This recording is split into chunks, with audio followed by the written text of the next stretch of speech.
In 1949, a mathematician handed Albert Einstein a birthday present. It was not a card, and it was not a bottle of wine. It was 4 pages of equations, and Einstein read them and checked them, and could not find a single error in them. Those 4 pages used Einstein's own theory of gravity, the most precisely tested theory of gravity ever written, to prove something that should have shaken the 20th century. They proved that the flow of time, the steady forward motion you feel right now as these words arrive one after another, is not a feature of the universe. It is a feature of you. The man who wrote them was Kurt Gödel, the closest friend Einstein had on Earth, and the physics community looked at his proof, agreed the mathematics was sound, and then quietly stopped discussing it for the better part of 75 years. So if Gödel proved time is not real, and Einstein admitted he could not refute it, then what exactly has everyone been avoiding? Get comfortable and settle in. Subscribe if you have not already and stay with us tonight, because the proof we're about to walk through has been sitting in the literature, unanswered, for longer than most of us have been alive. Let's get into it.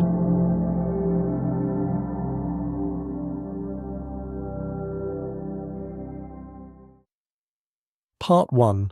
The Birthday Gift. On March 14th, 1949, Albert Einstein turned 70 years old. He was by then the most recognizable human being on the planet. His face had become a kind of shorthand for genius itself. He lived in a modest house on Mercer Street in Princeton, New Jersey, and he worked at the Institute for Advanced Study, a quiet cluster of buildings set among lawns and trees, a place built specifically so that brilliant people could think without being disturbed. And to mark his 70th year, the people around him did what people often do for a great scholar. They assembled a book in his honour.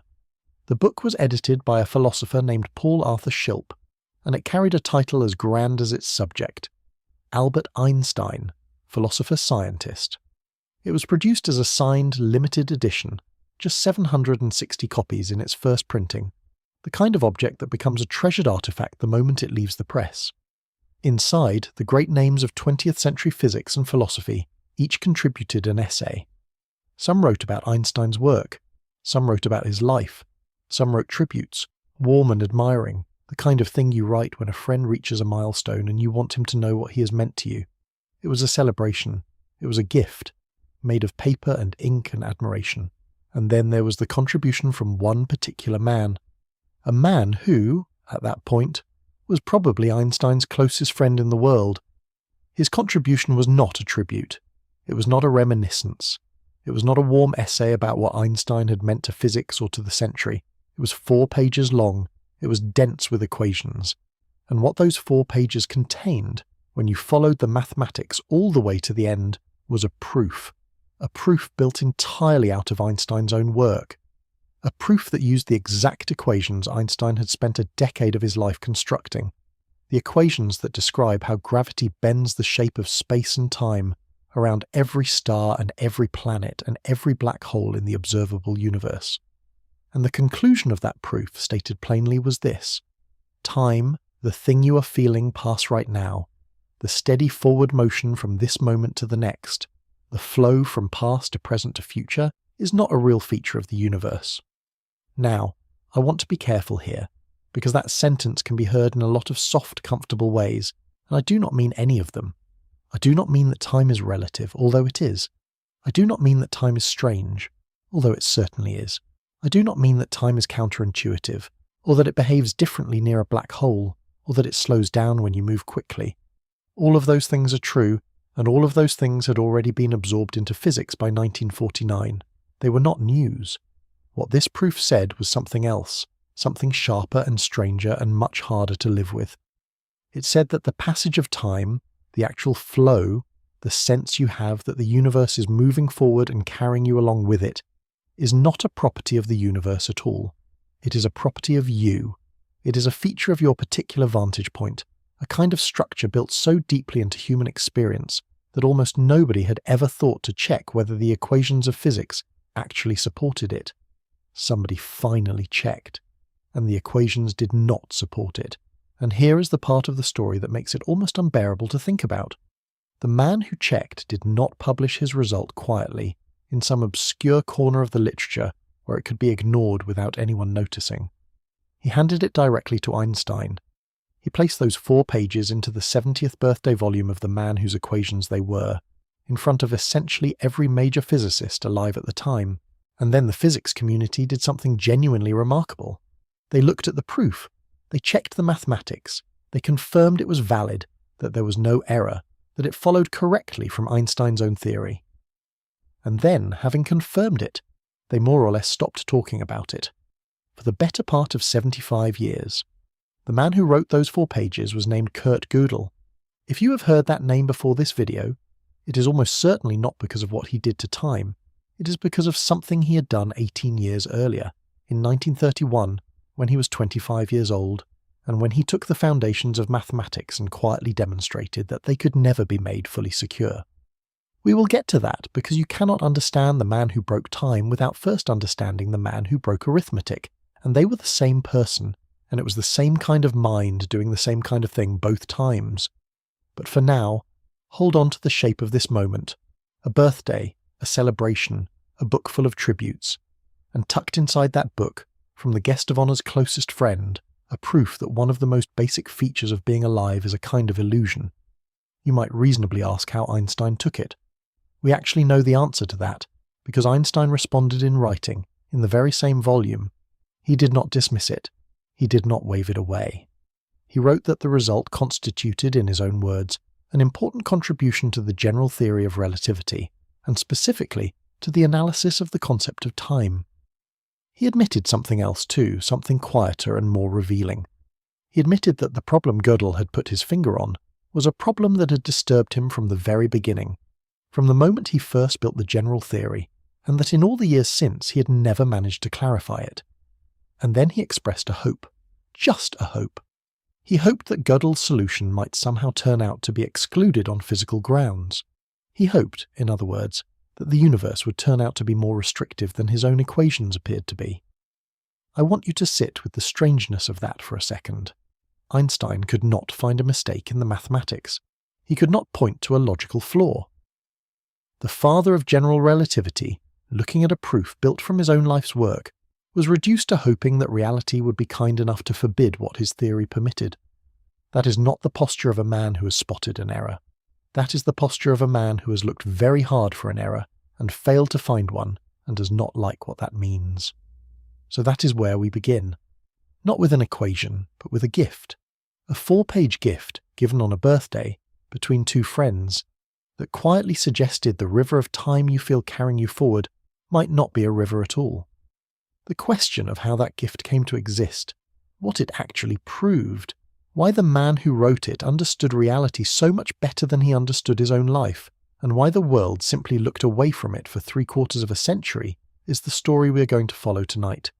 It is a story about physics, yes, but it is just as much a story about 2 exiles walking together under the trees of Princeton, about a mind that could not look at any system without finding the secret hidden inside it, and about what it costs a person to see that clearly.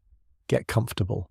We're going to take this slowly, because it deserves to be taken slowly, and we're going to start by meeting the man. Part 2. Mr. Y. Kurt Friedrich Gödel was born on April 28, 1906, in a city called Brunn. At the time it sat inside the sprawling multilingual empire of Austria-Hungary. Today the same city is called Brno, and it sits in the Czech Republic. The borders moved. The city stayed where it was.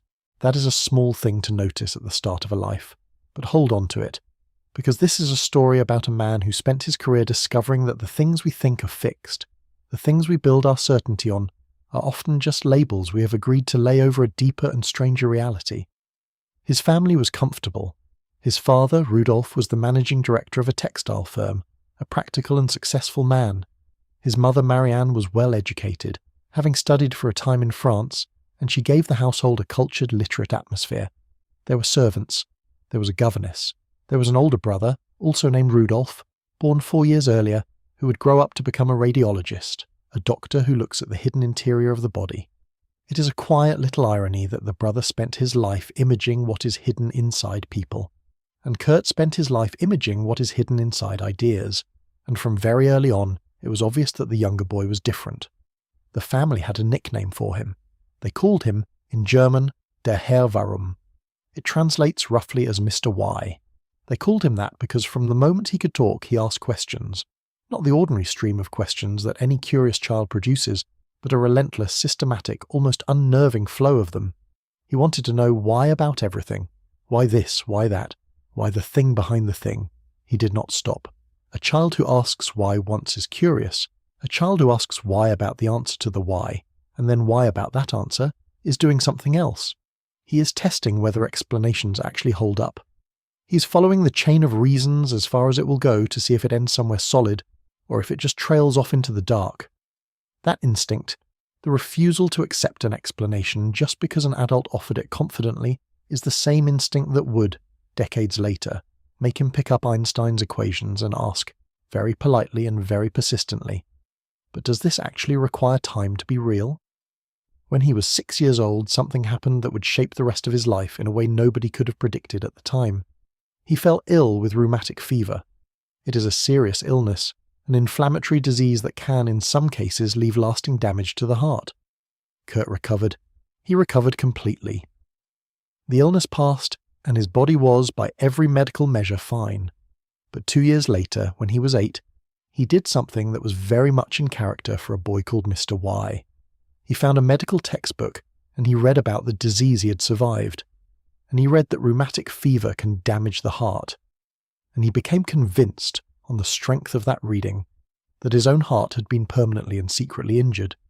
It had not been. The belief was simply false, but he held on to it. He carried that conviction, that quiet certainty that his body was compromised, that something inside him was failing, for the rest of his life. Think about what that tells you. An 8-year-old encounters a piece of general information, applies impeccable logic to it, reasons his way to a conclusion, and the conclusion is wrong, not because the logic failed, but because the logic was airtight and sealed off from the one thing that could have corrected it, which was reality.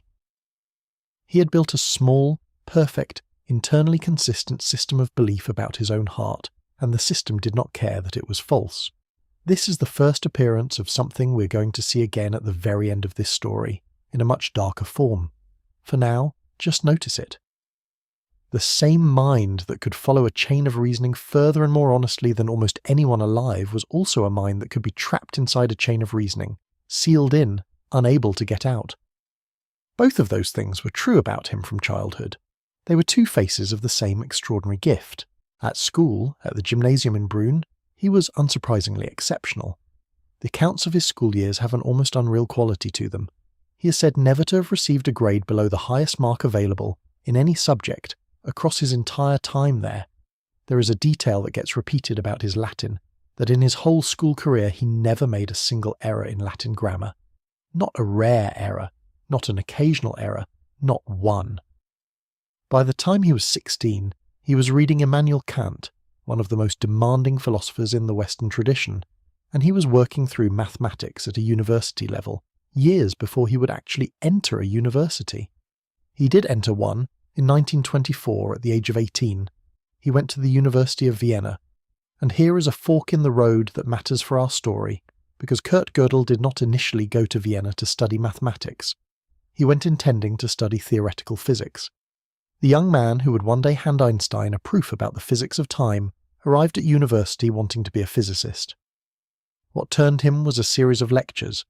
He attended lectures on number theory given by a professor named Philipp Furtwängler, and there is a haunting image attached to those lectures, because Furtwängler was paralysed from the neck down. He could not write. He lectured from a wheelchair, speaking the mathematics aloud, while an assistant stood at the board and wrote down what he said. So the young Gödel sat there and watched pure mathematical reasoning unfold as something almost completely disembodied, a mind speaking, an assistant's hand transcribing, the ideas themselves floating free of the broken body that was producing them.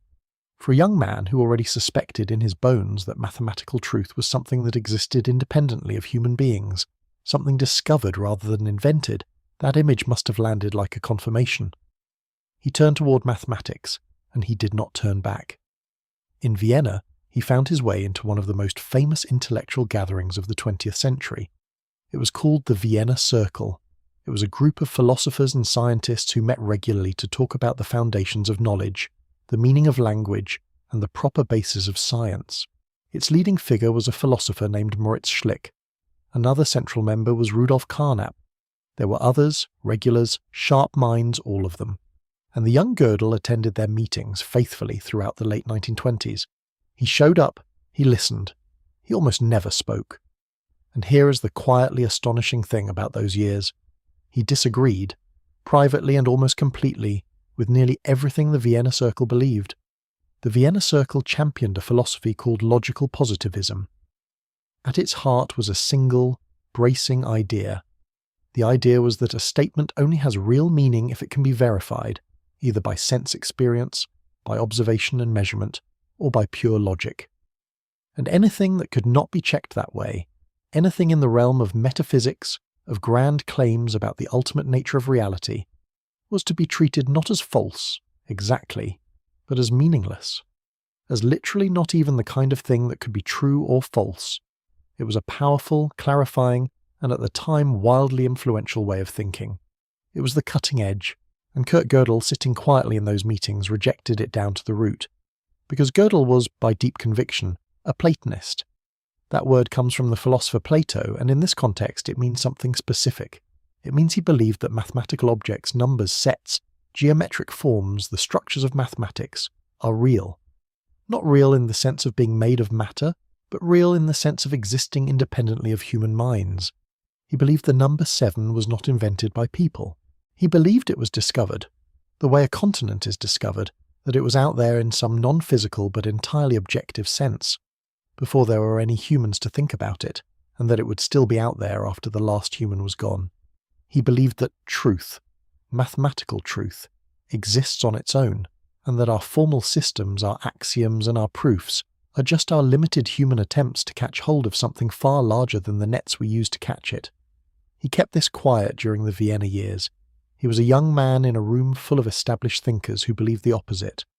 But it was the bedrock of who he was, and it is the key to everything that follows, because a man who believes that truth is larger than any system we can build to capture it, is a man who, when handed any system at all, a system of arithmetic, a system of physics even, as we will see, a national constitution, will instinctively go looking for the truth inside it that the system's own builders never intended and could never contain. That is not a hobby for such a man. It is a compulsion. It is simply what his mind does when it touches a structure. His fellow student, a woman named Olga Tauski-Todd, later recalled how it slowly became clear to everyone around him what Gödel was going to become. It became obvious, she said, that he would stick with logic, that he would be the student of the logician Hans Hahn rather than of the philosopher Schlick, and that he was simply incredibly talented. The young man who had arrived wanting to be a physicist had found his real territory. It was the foundations. It was the place where you ask not what is true within the system, but what is true about the system itself, and whether the system can even see its own truth. He was about to walk into that territory and find something there that would make him famous, and that would shake the confidence of mathematics for 100 years. And to understand why that discovery matters for our story about time, you have to understand the dream he was about to break. Part 3. The Man Who Broke Mathematics. To feel the full weight of what Gödel did in 1931, you have to first stand inside the dream he walked into, and you have to understand how powerful and how reasonable that dream was. It was not a foolish dream. It was the great organizing project of mathematics at the dawn of the 20th century, and the man at its centre was named David Hilbert. David Hilbert was, by wide agreement, the most influential mathematician of his era. And he had set himself and the whole discipline a magnificent goal. Mathematics had been growing for centuries, branch after branch, and in places it had begun to feel a little unsteady, a little improvised. Strange paradoxes had been turning up at its edges. Hilbert wanted to fix that permanently. He wanted to place all of mathematics on a foundation so secure that it could never again be shaken. His program, as it came to be called, had a precise set of demands. He wanted to prove that mathematics was complete, meaning that every true mathematical statement could, in principle, be proven from a fixed and finite set of starting assumptions, a set of axioms. He wanted to prove that mathematics was consistent, meaning that it could never, by any chain of valid reasoning, arrive at a contradiction. And he wanted it to be decidable, meaning that there should exist a definite procedure, a method you could in principle follow to determine whether any given statement was provable or not. If Hilbert could achieve all of that, then mathematics would become something almost like a perfect machine. You would feed in the axioms, turn the crank of logic, and out would come every mathematical truth there is, with the guarantee that no contradiction could ever emerge and nothing true could ever be left out. It would be a closed, complete, self-verifying system. The dream was that mathematics could fully account for itself. Hilbert believed in this with something close to religious fervour. And in September of 1930, he delivered a retirement address at a conference in the city of Königsberg, the city of the philosopher Kant. That address ended with what became the single most famous rallying cry in the history of mathematics. In German he said, "Wir müssen wissen, wir werden wissen, we must know, we will know." It was a statement of total confidence in the power of human reason to capture all of mathematical truth. Those 6 words were so resonant that they were later carved onto Hilbert's gravestone, where they remain to this day. We must know, we will know. Now here is the detail that turns this from a piece of history into something that feels almost like a tragedy, written by a careful playwright. The day before Hilbert delivered that ringing, confident speech, at the very same conference, at a small round-table discussion, a quiet, slight 24-year-old Austrian had stood up. And almost as an aside, almost in passing, in language so understated that most of the room did not register what they were hearing, he announced that he had proven Hilbert's program to be impossible. Not difficult, not far off, impossible. There was no way to achieve it, ever, and he could show why. Almost nobody in that audience understood in the moment what had just been said. The words went past them. But one person heard it. One person was sitting there with a mind quick enough to catch it as it flew by. His name was John von Neumann, and he would go on to become one of the towering intellects of the century in his own right, a founder of game theory, a key figure in the development of the computer. Von Neumann pulled the young Austrian aside after the discussion. He had grasped the significance immediately, completely, and in the weeks that followed, von Neumann did something that tells you exactly how powerful the result was. He went home, and on his own, worked out a further consequence of it, a corollary, what we now call the second incompleteness theorem. He wrote to Gödel about it on the 20th of November 1930. But Gödel had already gotten there. He had already submitted his manuscript, containing essentially that result, to a journal 3 days earlier, on the 17th. Von Neumann, with real grace, did not press any question of who had found what first. He simply stepped back. He later said that Gödel was absolutely irreplaceable, that he was the only mathematician alive about whom von Neumann would dare to make such a statement. He called the incompleteness theorem singular and monumental. He said it was a landmark that would remain visible far in space and time. So what did the young man actually prove? Let me give it to you as plainly as I can, because the plain version is the version that matters. Gödel proved that any formal system, any system of axioms and rules of logic, that is consistent and that is also rich enough to describe basic arithmetic. The ordinary counting and adding of whole numbers must contain statements that are true, genuinely true, and that the system itself cannot prove. There will always be truths inside the system that the system cannot reach. And he proved something more. He proved that such a system cannot prove its own consistency. It cannot, from the inside, fully guarantee that it will never produce a contradiction. This is what shattered Hilbert's dream. The dream was a complete, self-verifying mathematics. Gödel proved that completeness and self-verification of that kind are not available. Not because mathematicians had not been clever enough yet, not because the right axioms had not been found. He proved it as a matter of structure. He proved that the limitation is permanent, that it is built into the very nature of what a formal system is. Von Neumann's reaction, when the full weight of it settled on him, was blunt. "It is all over," he said. He meant Hilbert's dream. And he was right. I want you to notice the shape of what happened here, because that shape is the whole key to this video. Hilbert had built a system, a grand intended structure for all of mathematics, and he had built it with a specific purpose, to capture and contain all mathematical truth. And Gödel looked at that system and found something inside it that its architect had never intended and could never remove. He found that mathematical truth overflows any formal container you try to pour it into. The system was incomplete, and it was incomplete not because of any failure of cleverness, but because of a feature of reality itself. Mathematical truth, Gödel's Platonism told him, is larger than our formal descriptions of it, and it will always necessarily exceed them. There are always going to be true things the system can state but cannot prove. Hold that shape in your mind. A creator builds a formal system for a purpose. A second mind, a deeper mind, comes along and takes that system more seriously than its own creator did, follows its rules further and more honestly, and discovers a hidden truth living inside it, a truth the creator never put there and would never have wanted, a truth that cannot be cut out without destroying the whole thing. That is what Gödel did to arithmetic in 1931, and it is, beat for beat, exactly what he would do to Einstein's theory of gravity 18 years later. Same mind, same move, same uncomfortable, unremovable truth, hiding inside someone else's equations, waiting. The philosopher Hao Wang, who knew Gödel well in later life, gave this a name. He called it the method of bold generalization. It was the practice of taking a system seriously, more seriously than its creators did, and following its consequences wherever they led, even, and perhaps especially, into territory that the system's designers would have very much preferred to avoid. That was the engine of Gödel's whole career. He could not encounter a formal structure without doing this to it. The incompleteness theorems made Gödel famous in 1931, but it was a strange and specific kind of fame. Among mathematicians and logicians, he was recognized at once as a figure of the very first rank, one of the deepest minds the field had ever produced.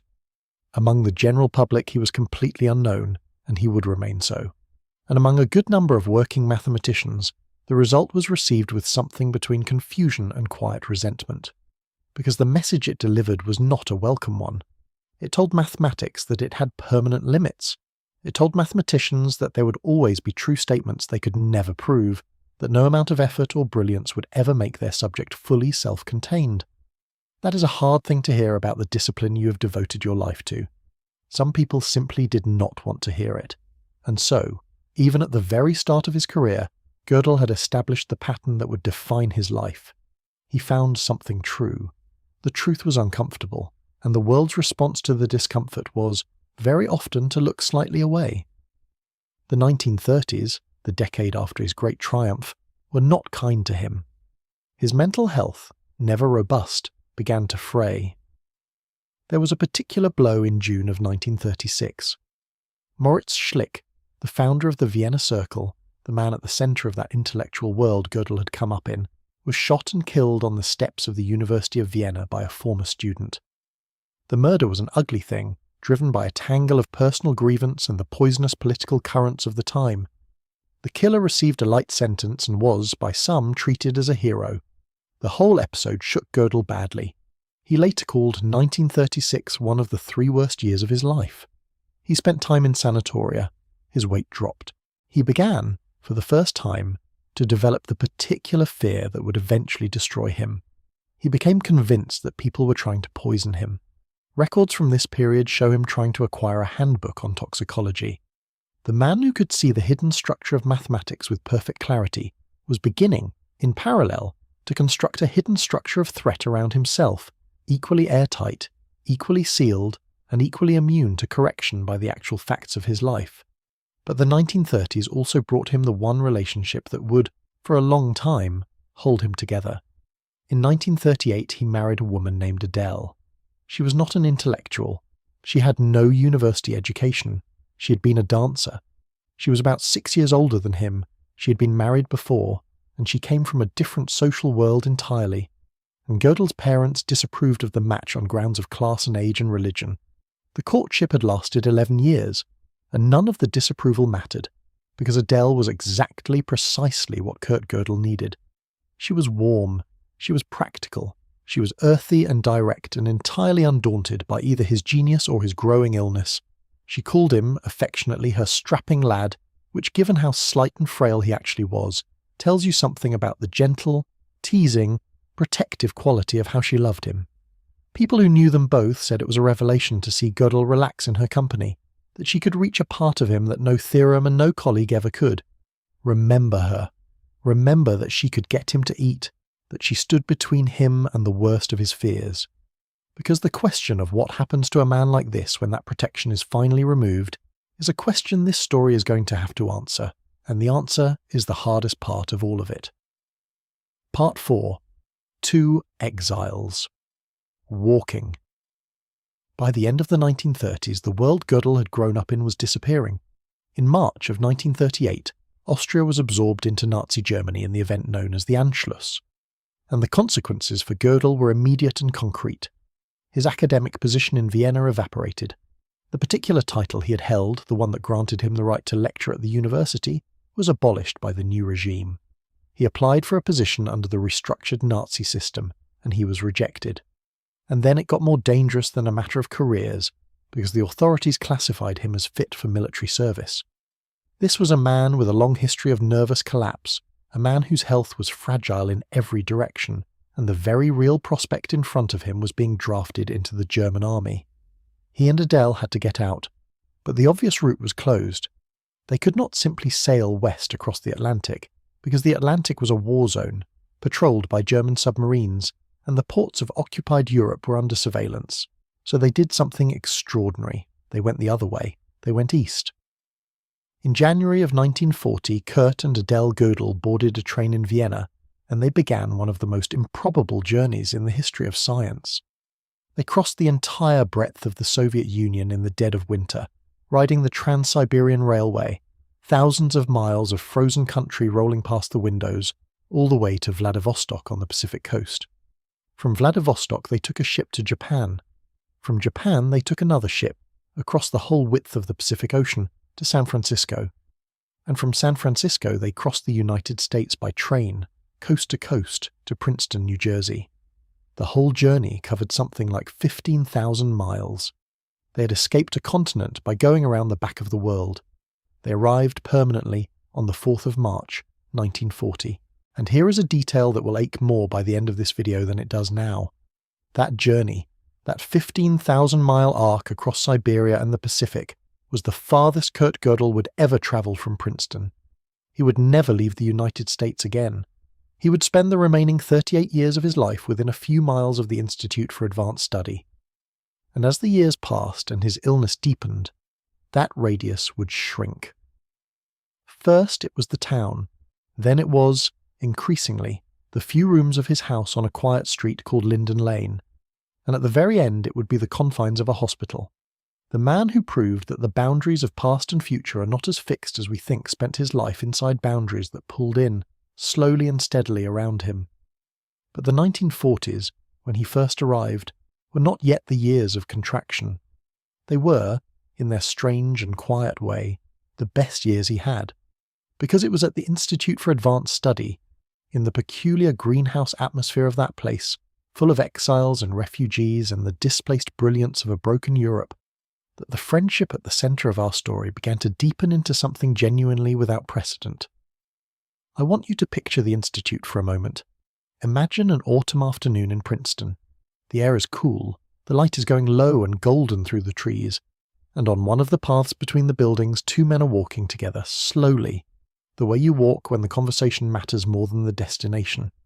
One of them you would recognize instantly. Albert Einstein, by this point in his life, somewhat rumpled, often without socks, his white hair uncombed and lifting in the breeze, wearing a worn leather jacket, and beside him, a striking contrast, a smaller, thinner, much more precise figure. Kurt Gödel, trim and exact, wearing a white linen suit and a matching fedora, dressed with a formality he kept up even through the heavy heat of a New Jersey summer. The two of them, walking, speaking German to each other, the language of the world they had both lost, talking about physics, about philosophy, about the foundations of mathematics, about the failures of quantum mechanics, and, again and again, about the nature of time. They walked together like this almost every day, from the mid-1940s until Einstein's death, and it became one of the famous sights of the Institute, the two of them, the most recognizable scientist on Earth, and the strange, quiet logician at his side. What is remarkable is not just that they walked, it is what the walks meant to Einstein. Because Einstein, in these years, was himself a deeply isolated man. His long search for a unified field theory, a single framework that would tie together all the forces of nature, was going nowhere, and most of his younger colleagues had quietly concluded that the great man was past his best work, that he was chasing a ghost. And Einstein had also set himself firmly against the direction physics had taken with quantum mechanics. He could not accept that the universe was, at its base, governed by probability and chance. That conviction, the one captured in his famous line about God not playing dice, put him at odds with very nearly the entire community of working physicists. And Gödel, in his own way, was just as isolated. He had set himself against the dominant philosophy of the age, the logical positivism of the world he had come up in. He was a Platonist in a century that had largely decided Platonism was naive. Two men. Both of them realists. Both of them convinced that the physical world and the mathematical world have an objective existence that does not depend on our observing them or agreeing about them. Both of them, in different rooms of the same house, fighting the same battle against the same fashionable idea, the idea that you should stop asking about the deep nature of reality and content yourself with predictions and measurements. They had found in each other the one person who did not think the question was naive. Einstein said as much, and he said it in a way that is almost painful in its honesty. He confided to the economist Oscar Morgenstern, a mutual friend, that his own work no longer meant very much to him, and that he came to the Institute, he said, merely to have the privilege of walking home with Gödel. Let that sit for a moment. The most celebrated mind of the 20th century near the end of his life, saying that the thing that still held value for him, the reason worth making the trip in, was a daily walk with one friend. The physicist Freeman Dyson, who was at the Institute in those years, made an observation that captures the rarity of it. He said that Gödel was the only one of their colleagues who walked and talked with Einstein as an equal, not as a disciple, not as an admirer keeping respectful pace with a legend, as an equal. Another Institute member put it even more starkly. They said that the two of them did not really want to speak to anybody else. They only wanted to speak to each other. So what did they actually talk about on all those walks across all those years? Physics, certainly. Philosophy, certainly. But the thread that kept returning, the one that mattered most for what was coming, was time. Einstein had been thinking about time since 1905, since the very birth of relativity. It was, in a sense, his great subject, and now Gödel was turning toward it too, but he was bringing to it a completely different set of tools. He was bringing the tools of mathematical logic, the same tools he had used to take apart Hilbert's dream. He was going to look at Einstein's theory of time the way he looked at every system. He was going to take it more seriously than its creator did, and follow it further than its creator had, and see what was hidden inside it. And it was in exactly this setting, intellectual and personal at once, in the warmth of the closest friendship either man had, that Gödel began to teach himself general relativity from the inside out. He did not just absorb the popular picture of it, he learned the mathematics, he studied the known solutions to Einstein's field equations, the handful of specific universes that mathematicians had already worked out. And then, working in that quiet, patient, relentless way of his, he found a new one, a solution nobody had found before, a universe nobody had imagined, and he decided to make it a birthday present. Think about what that means for everything that happened afterward. The result that Gödel was about to produce was not handed down by some hostile outsider trying to embarrass Einstein. It was not a rival's attack. It came from inside the friendship. It was, in the most literal sense, a conversation between two friends that happened to take one of the most basic features of human experience and quietly demonstrate that it might not be real. It was a gift given with what we have every reason to believe was real affection, and it just happened to be a gift that, if you understood it, killed time. And that double nature, the warmth of the friendship and the coldness of the result, is exactly why the silence that followed is so strange. Because when the physics community decided over the decades to set this result gently aside and stop discussing it, they were not just setting aside a difficult paper. They were setting aside a result produced by Einstein's closest friend, using Einstein's own equations, in a book celebrating Einstein's life, with Einstein's own written acknowledgement attached to it, saying the result was important and that he could not find a way to refute it. That is the most powerful endorsement a piece of physics could possibly carry, and it was not enough. We will come to why it was not enough, but first we have to actually open the gift. We have to look carefully and slowly at what those 4 pages really say. Part 5, 4 pages. The paper had a title, and the title was a small act of understatement, the way Gödel's titles always were. It was called an example of a new type of cosmological solutions of Einstein's field equations of gravitation. An example, a new type. The phrasing makes it sound like a modest little contribution, a minor variation on work that already existed, the sort of paper a careful scholar produces to tidy up a corner of a field. It was published in 1949 in the Journal Reviews of Modern Physics, in Volume 21, pages 447 through 450, 4 pages.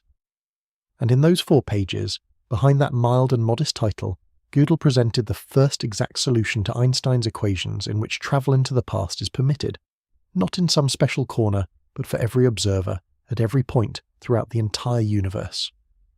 Let me build up what that actually means slowly, because the slowness is where the understanding lives. Start with the equations themselves.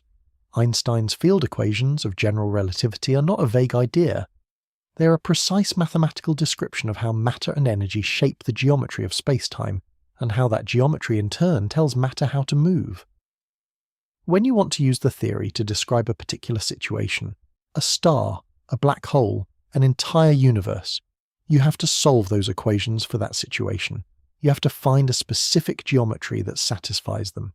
These specific geometries are called solutions, and in 1949, only a small handful of important solutions were known.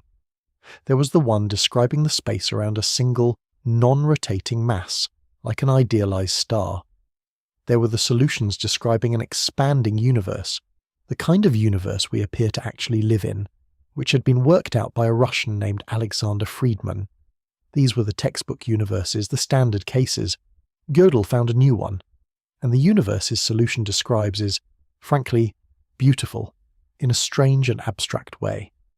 Picture a cosmos filled everywhere evenly with a thin uniform haze of matter. Physicists call this kind of idealized matter dust, which just means matter spread out smoothly with no pressure pushing it around. Now, that dust is not sitting still. The entire universe, all of it, is slowly rotating. And to keep this rotating universe from either flying apart or collapsing in on itself, the rotation is held in a precise balance against something called the cosmological constant, a kind of background term in Einstein's equations that can act like a uniform tension or pressure in space itself. And the balance is exact. That is the thing to appreciate.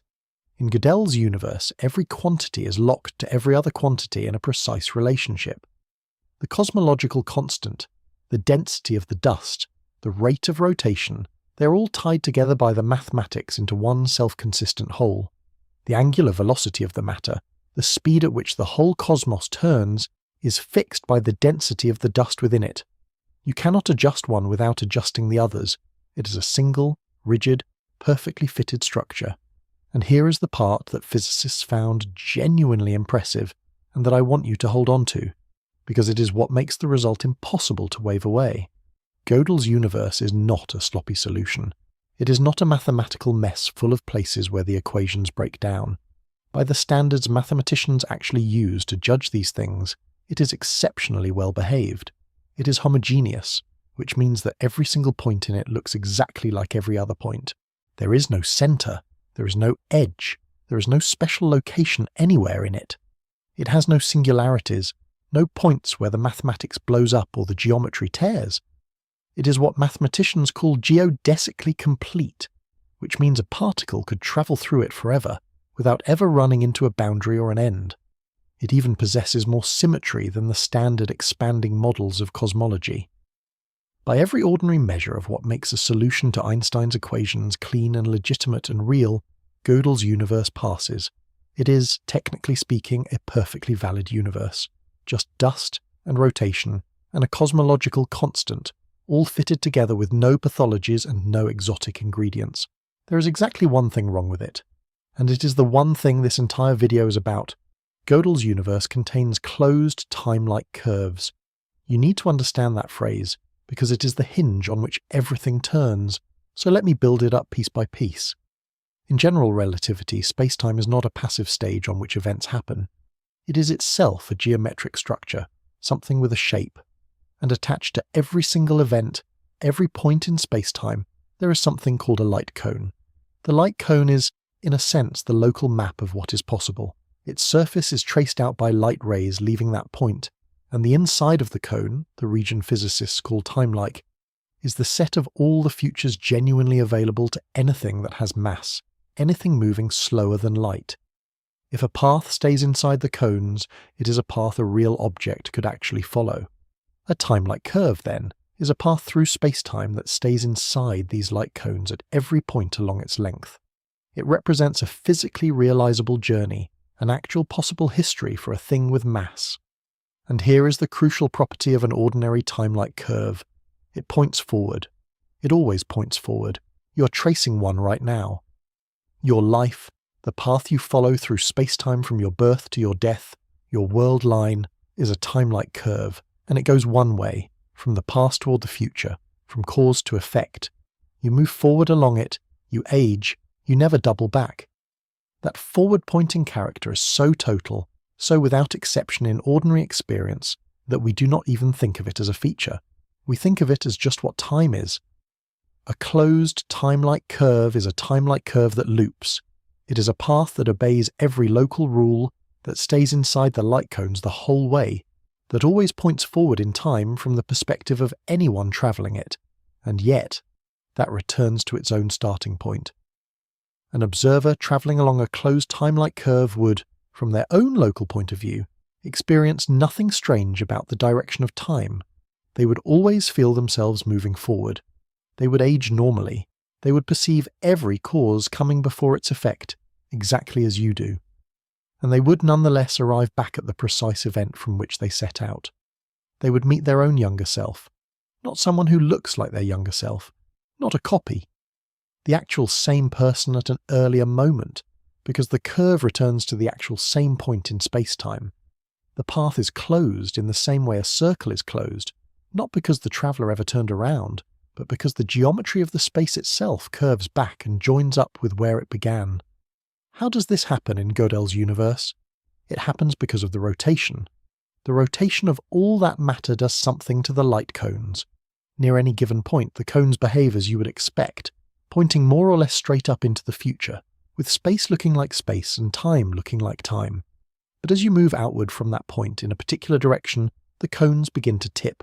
The rotation of the surrounding matter twists them, progressively, leaning them over in the direction the universe is turning. Move far enough, reach a certain critical distance, and the tipping crosses a threshold.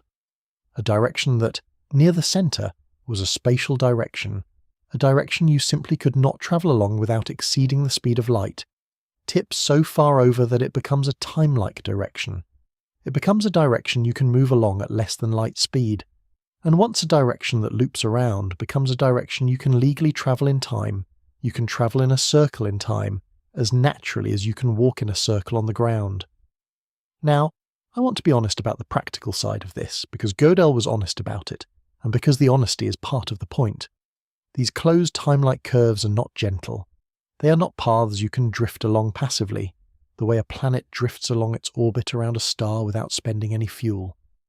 To actually traverse one of Gödel's time loops, you would need a rocket firing the entire way, and you would need to be moving at better than 70% of the speed of light, and the loop itself is enormous. The mathematician David Malamud, working on this in the 1980s, calculated that the path you would have to trace is cosmological in scale. You would not be looping around a building or a city or a solar system. You would be carving a path through a significant fraction of an entire universe, burning fuel continuously for what would be, by any practical human measure, an absurd and unthinkable length of time. This is the point at which a lot of people relax. They hear those numbers and they think, well then, it does not matter. It is impossible in practice, so it is not really a problem. And I want to be very clear about why that response misses the entire point, because Gödel himself anticipated it, and because Einstein, reading the paper, did not relax.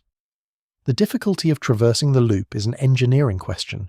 It is a question about fuel and rockets and energy budgets. But the existence of the loop is a physics question. It is a question about the shape of space-time, and those are not the same kind of question at all.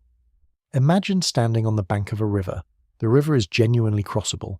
There is a far bank, the geometry connects, a path exists from here to there. Now, whether you personally have a bridge, or a boat, or the strength to swim, that is a separate matter entirely. Your lack of a bridge does not unconnect the two banks. It does not make the far side unreachable in principle. It just means you, today, cannot get there. Gödel was not telling Einstein, here is a time machine you could build. Gödel was telling Einstein, here is a universe, allowed by your equations, in which the far bank of the past is connected to the near bank of the present. The geometry permits the crossing. Whether anyone could ever afford the trip is beside the point. The point is that past and future in such a universe are not absolutely separated. They are connected by the shape of the space itself. And because Gödel's universe is homogeneous, because every point in it is identical to every other, the critical radius, the distance at which the cones tip far enough to allow time loops, exists around every single point. There is no safe zone. There is no special protected region where time behaves itself and the past stays sealed away.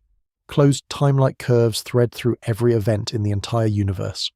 The possibility of returning to your own past is, in Gödel's cosmos, simply everywhere. It is woven into the fabric. Gödel understood exactly how strange this was, and he did not flinch from it. He wrote about it directly in the paper.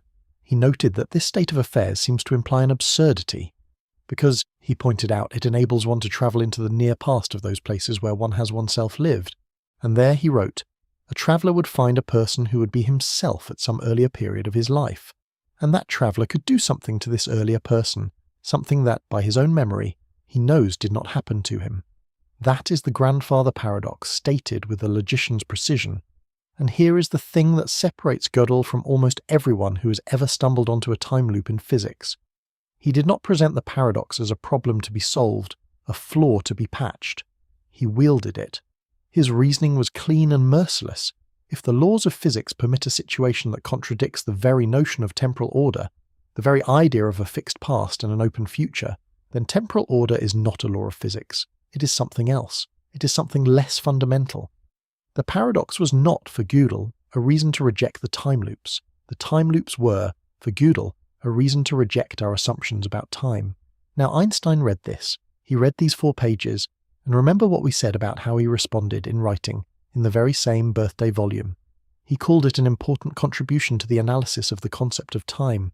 He admitted the underlying problem had disturbed him from the very beginning of general relativity, and his only hope, the only move he had left, was the hope that Gödel's solution might somehow be excluded on physical grounds. Sit with that one more time, now that you know what the paper actually says. Einstein could not find a mathematical error. There was no flaw in the logic. He could not find the error. The father of general relativity, looking at his own equations in the hands of his closest friend, was left hoping that the real universe would turn out to be more restrictive than the theory he had spent his life building. He was hoping reality would save him from his own work. It would not. And what happened next, the silence, the 75 years of looking away, is the strangest part of all. But before we can understand the silence, we have to understand what Gödel's proof was really about. Because the time travel, the rockets, and the loops, and the grandfather paradox, all of that is just the mechanism. It is not the conclusion. The conclusion is something quieter and much harder to escape, and that is where we turn next. Part 6. Not time travel, the death of time. There is a version of this story that has survived into the popular imagination, and it is the version you have probably heard, if you have heard anything at all. That version says Gödel proved that time travel is possible, and it is not exactly wrong. But it is almost trivially incomplete, and the way it is incomplete actually hides the real discovery. So I want to spend a little time here, carefully separating the headline from the truth, because the gap between them is the whole reason this proof has been so easy to ignore. Here is the difference. Time travel as a claim can be dismissed. It is, in fact, easy to dismiss, and people have been dismissing it comfortably for 75 years. You can say, the energy requirements are absurd and you would be right. You can say, our universe does not actually rotate the way Gödel's does, and you would be right about that too. You can say, surely some future, more complete theory of physics will turn out to forbid it, and that is at least a reasonable hope. Every one of those moves treats the time loop as the headline, as the thing the proof is about.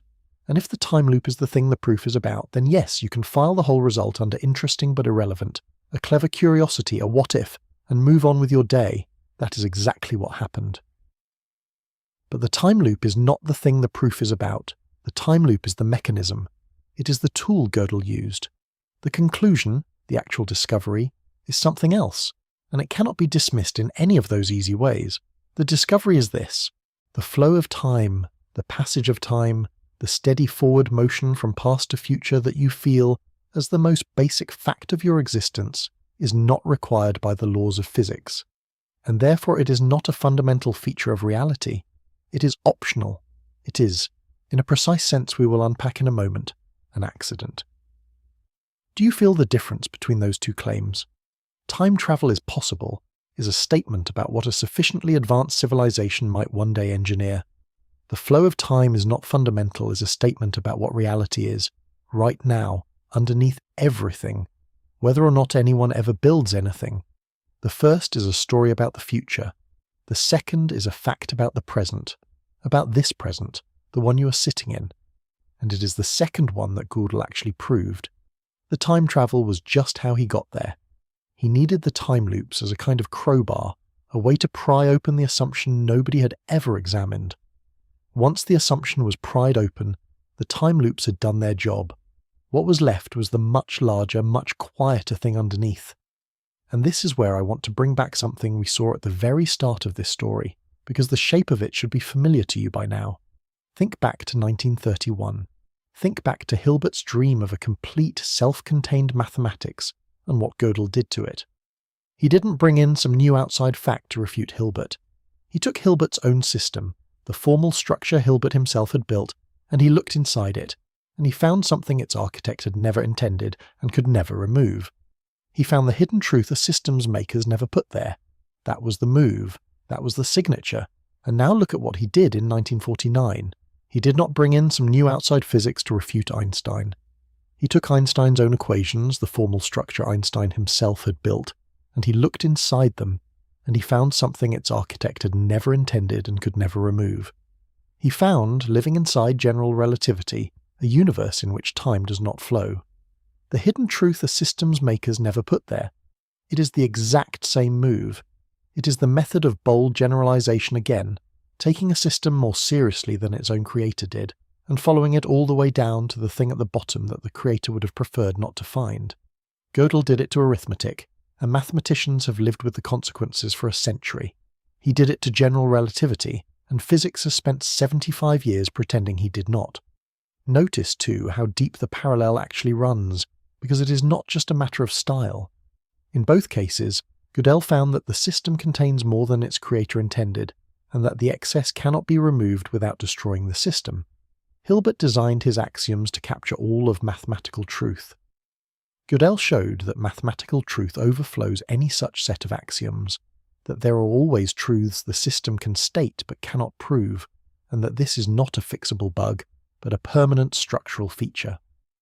Einstein designed general relativity to describe the geometry of space-time, and he built time into it as one of the dimensions, a coordinate, a variable in the equations. Gödel solved those equations and found that they permit universes where time, in the sense that any human being has ever meant the word, simply does not exist. The temporal ordering we take for granted, the past then present then future sequence, the flow from cause to effect, is not required by the theory. And just as mathematical truth could not be cut down to fit Hilbert's container, the timeless universes cannot be cut out of general relativity without destroying the theory itself. They are not an optional add-on. They come with the equations. They are part of what general relativity is. The philosopher Rebecca Goldstein, who wrote a wonderful book about Gödel called Incompleteness, argued that both of these results, the one about mathematics and the one about time, flow from the same source in Gödel. They both flow from his Platonism, from his bone-deep conviction that reality, mathematical and physical alike, possesses features that transcend our formal descriptions of it and our intuitive expectations about it. Other thinkers have been more cautious about pushing the parallel too hard. The logician Solomon Pfefferman warned against overextending the analogy, and he had a fair point. The incompleteness theorems and the rotating universe operate in different domains, using different methods, with different logical structures. The parallel, he suggested, is more a matter of temperament than of technical machinery. And that is true, but at the level of intellectual method, at the level of what kind of move this is, the thread is unmistakable.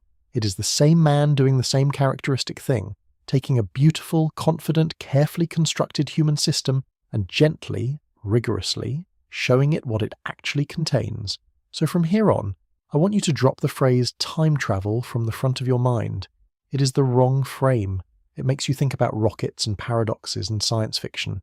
The right frame is this. We are about to watch a man take the best, most precisely tested theory of gravity that physics has ever produced and use it to demonstrate that the flow of time is not in the equations. That the river you feel carrying you forward is not something the universe is doing. It might be something you are doing. And the way he demonstrated it was not with a thought experiment, and not with a vague philosophical gesture. He did it with a logical argument of genuine, almost frightening precision. An argument with 5 steps. An argument that, as far as the careful history of this subject can tell, has never actually been answered. That argument is the heart of everything. It is the thing the 4 pages were really for. And it is where we go next. Settle in a little, because we are going to walk through it one step at a time, slowly, the way it deserves.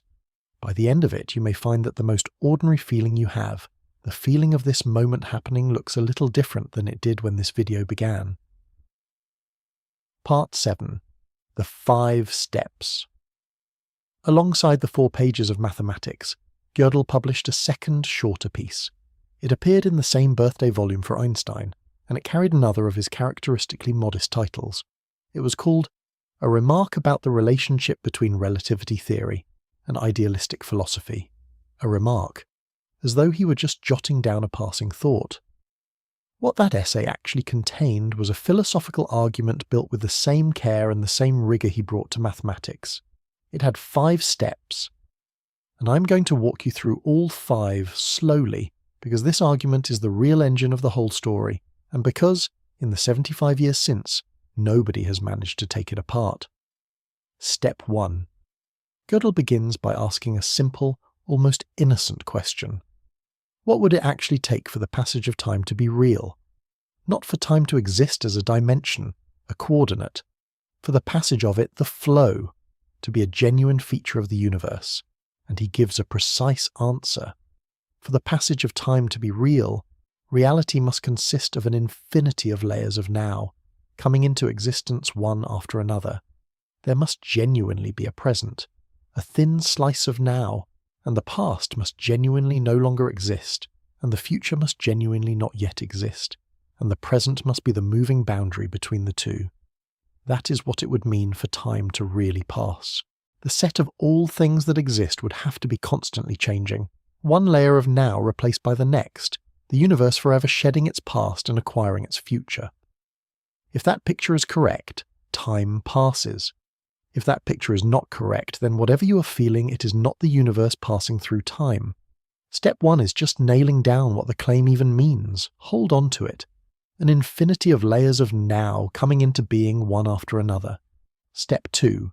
Gödel now points out that this comfortable picture was already in serious trouble before he wrote a single word, and it had been in trouble since 1905, since Einstein's own special theory of relativity. The trouble has a name. It is called the relativity of simultaneity. Special relativity established, and it has been confirmed by experiment more times than almost any other claim in physics, that whether 2 distant events happen at the same time is not an absolute fact. It depends on how you are moving. 2 observers moving at different velocities relative to each other will genuinely, correctly disagree about which distant events are simultaneous, and there is no referee. There is no privileged observer whose answer is the true one. Each observer slices the universe into now layers in their own way, and every slicing is equally valid, which means there is no single, universal now. There is no fact of the matter about what is happening right now on a distant star. The question what is happening there at this moment does not have one answer. It has as many answers as there are states of motion. Step 2 has already cut deep. The single, universal, shared present that step 1 needs, special relativity has already taken away. Step 3. Now Gödel raises the counter-argument, the rescue, the thing that physicists had reached for to save objective time from the threat in step 2. And it is a good counter-argument. It goes like this. Yes, special relativity destroys the universal now in the abstract, for observers in arbitrary states of motion. But our actual universe is not abstract. Our actual universe has matter in it, and that matter is distributed in a particular way. smoothly, on the larger scales, and it is all expanding together in a particular way. And when you have a universe like that, an expanding Friedman universe, the kind we appear to live in, you can do something clever. You can pick out a special, preferred family of observers. You can single out the observers who are at rest with respect to the average motion of all the matter around them, the ones drifting along with the cosmic flow rather than rushing through it. And relative to that preferred family, you can define a time, a cosmic time, that all of them agree on. It looks like exactly the thing special relativity took away. It looks like an objective, universal present after all, handed back to us by the particular contents of our particular cosmos. Step 3 is the rescue, and for a while, it looked like the rescue held.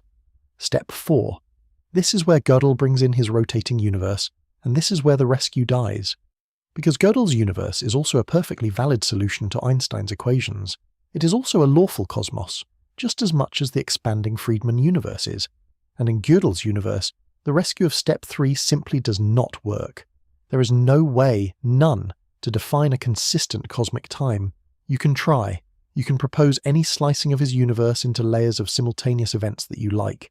And Gödel proved that for any such proposed slicing, there will exist paths, real time-like paths that an observer could actually follow, that carry that observer into regions which are in the past according to that very slicing.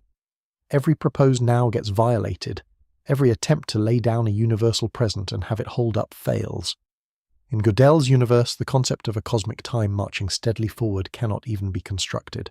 The matter is there, the universe is lawful, and still the rescue fails completely. Step 4 shows that the rescue of step 3 was never a property of the laws of physics. It was at best a lucky property of one particular kind of universe. And now, step 5, this is the one that does the killing, and it is the one that, in 75 years, was never answered. Gödel says, all right, suppose our universe really is the expanding kind. Suppose our universe does not rotate, and cosmic time really can be defined in our particular cosmos. Fine, grant all of that. It does not save you. Because, Gödel argues, the mere physical possibility of his rotating universe is already enough to destroy objective time everywhere, including here. And the reason is devastatingly simple. His universe and our universe are governed by the same laws, the same field equations, the same general relativity. There is one set of physical laws, and both universes obey it. So if those laws permit a universe in which objective time does not exist, then objective time cannot be a consequence of the laws. It cannot be something the laws require, because if the laws required it, it would show up in every universe the laws allow, and it does not. It is absent from Gödel's. Therefore, whatever cosmic time we enjoy in our own universe, it is not coming from the laws of physics. It is coming from something else. It is coming from the initial conditions, from the specific particular arrangement of matter that our universe happens to have, the fact that our matter expands smoothly instead of rotating. And here is the quiet hammer at the end of step 5, a feature that comes from the initial conditions, from the particular way the matter happened to be arranged, is not a fundamental truth. It is an accident. It is contingent. It could have been otherwise. If the matter of our universe had been arranged differently, in the rotating Gödel pattern, there would be no cosmic time at all. So the flow of time that we experience, even if it is real in our universe in some local conditional sense, is not woven into the fabric of physical law. It is a lucky accident of how the furniture happened to be placed, and accidents, Gödel is telling us, are not the kind of thing reality is fundamentally made of. This is the transfer argument. It transfers the lesson of Gödel's strange universe onto our own ordinary one. And I want you to notice something about what kind of argument it is, because this is exactly the point at which the physics community went wrong. The transfer argument is a logical argument. It is not an empirical one. It does not depend in any way on whether our universe actually rotates. You cannot answer it by pointing a telescope at the sky. You cannot answer it by measuring the cosmic microwave background and announcing that the universe is not spinning. Because Gödel already granted you that. Step 5 begins by granting you that our universe does not rotate, and then shows that it does not matter. The argument lives entirely at the level of what the laws permit, not at the level of what our particular universe happens to do. Answering it would require a philosophical response, a response that engages with the logic of the transfer itself. And here is the thing. That response was never given. Not refuted, not answered. The physics community, by and large, responded to Gödel's logical argument by measuring the rotation of the universe, finding it to be essentially zero and considering the matter closed. But measuring the rotation was never the question. Gödel had told them, in advance, in step 5, that measuring the rotation was beside the point. They measured it anyway, and they called it a reply. There is a small, haunting detail from Gödel's later years that captures this exactly. Throughout his final decades, Gödel would ask the cosmologists who came to visit him at the Institute the same question: "Is the universe rotating yet?" And each time the visiting cosmologist would tell him no. The observations show it is not. The universe does not appear to rotate. They heard it as a question about data. They thought he was hoping the telescopes would someday find a spin. But that is almost certainly not what he was asking. He was a logician. He knew better than anyone alive that the rotation of our universe was never the point of his argument. What he was really asking every time was, has anyone yet grappled with what I actually proved? Has anyone engaged with step 5? And the answer to that question, the real question, was also no, every single time. So there it is, 5 steps, what objective time requires, special relativity's first cut, cosmology's attempted rescue, the rotating universe destroying the rescue, and the transfer, the demonstration that even our own universe's time is, at best, an accident of initial conditions rather than a law of nature.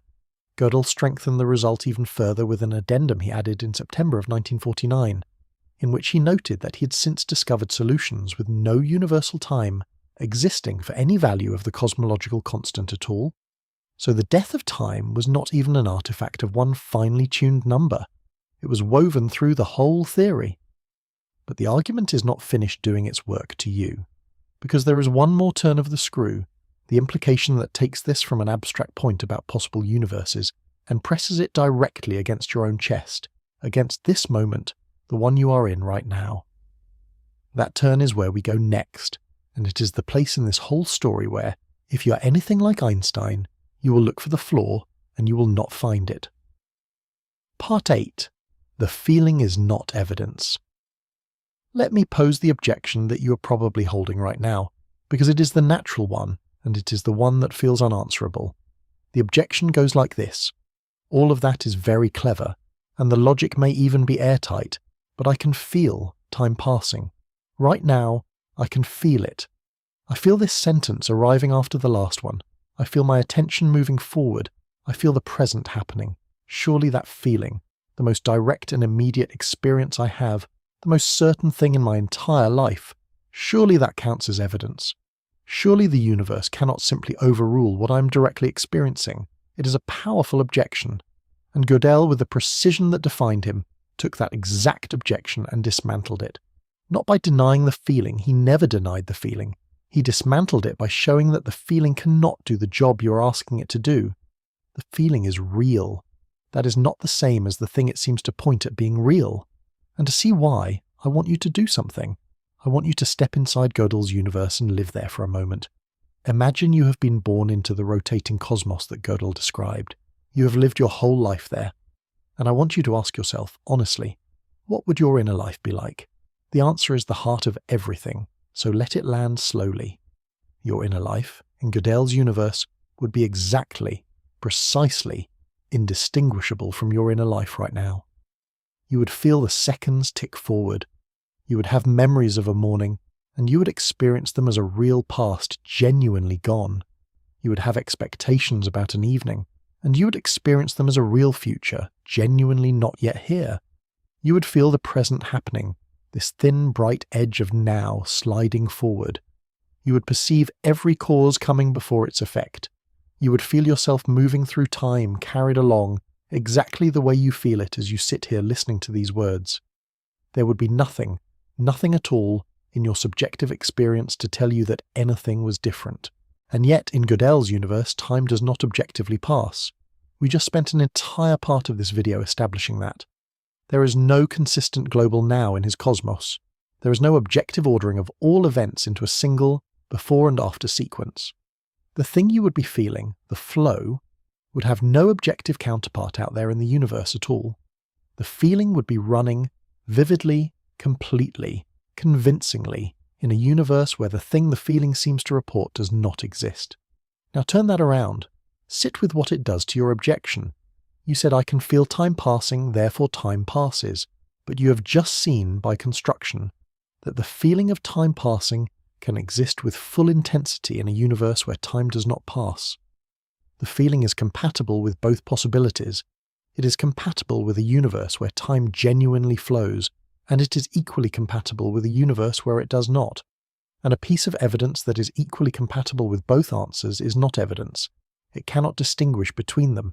It cannot tell you which universe you are in. Your feeling of the flow of time, as vivid and as constant and as certain as it is, simply does not bear on the question of whether time is fundamentally real. It is silent on exactly the point where you wanted it to speak. This is the moment in the argument that I think deserves a real pause, because it is the moment where, if you are following honestly, something shifts. You are sitting somewhere right now. You can feel this moment.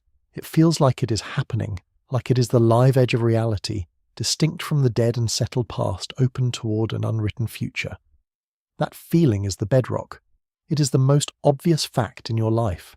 And Gödel has just shown you, with a clean logical argument and an unanswerable thought experiment, that this bedrock feeling proves nothing about whether the flow it reports is a feature of the universe or a feature of you. The feeling is real. Whatever produces it is really happening inside you. But the feeling being real is not the same as time being real, in just the way that the feeling of the ground being solid and still is not the same as the ground being motionless, even though every cell in your body is convinced the earth beneath you is not moving at all. This is the point Gödel was driving at, and it is why he could write his conclusion as bluntly as he did. Change, he wrote, is an illusion, or an appearance due to our special mode of perception. Read that again, knowing now what stands behind it. He's not saying nothing exists.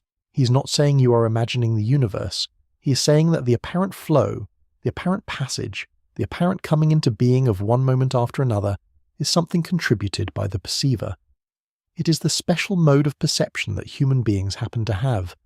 It is something your particular kind of mind does with reality, not something reality is doing on its own.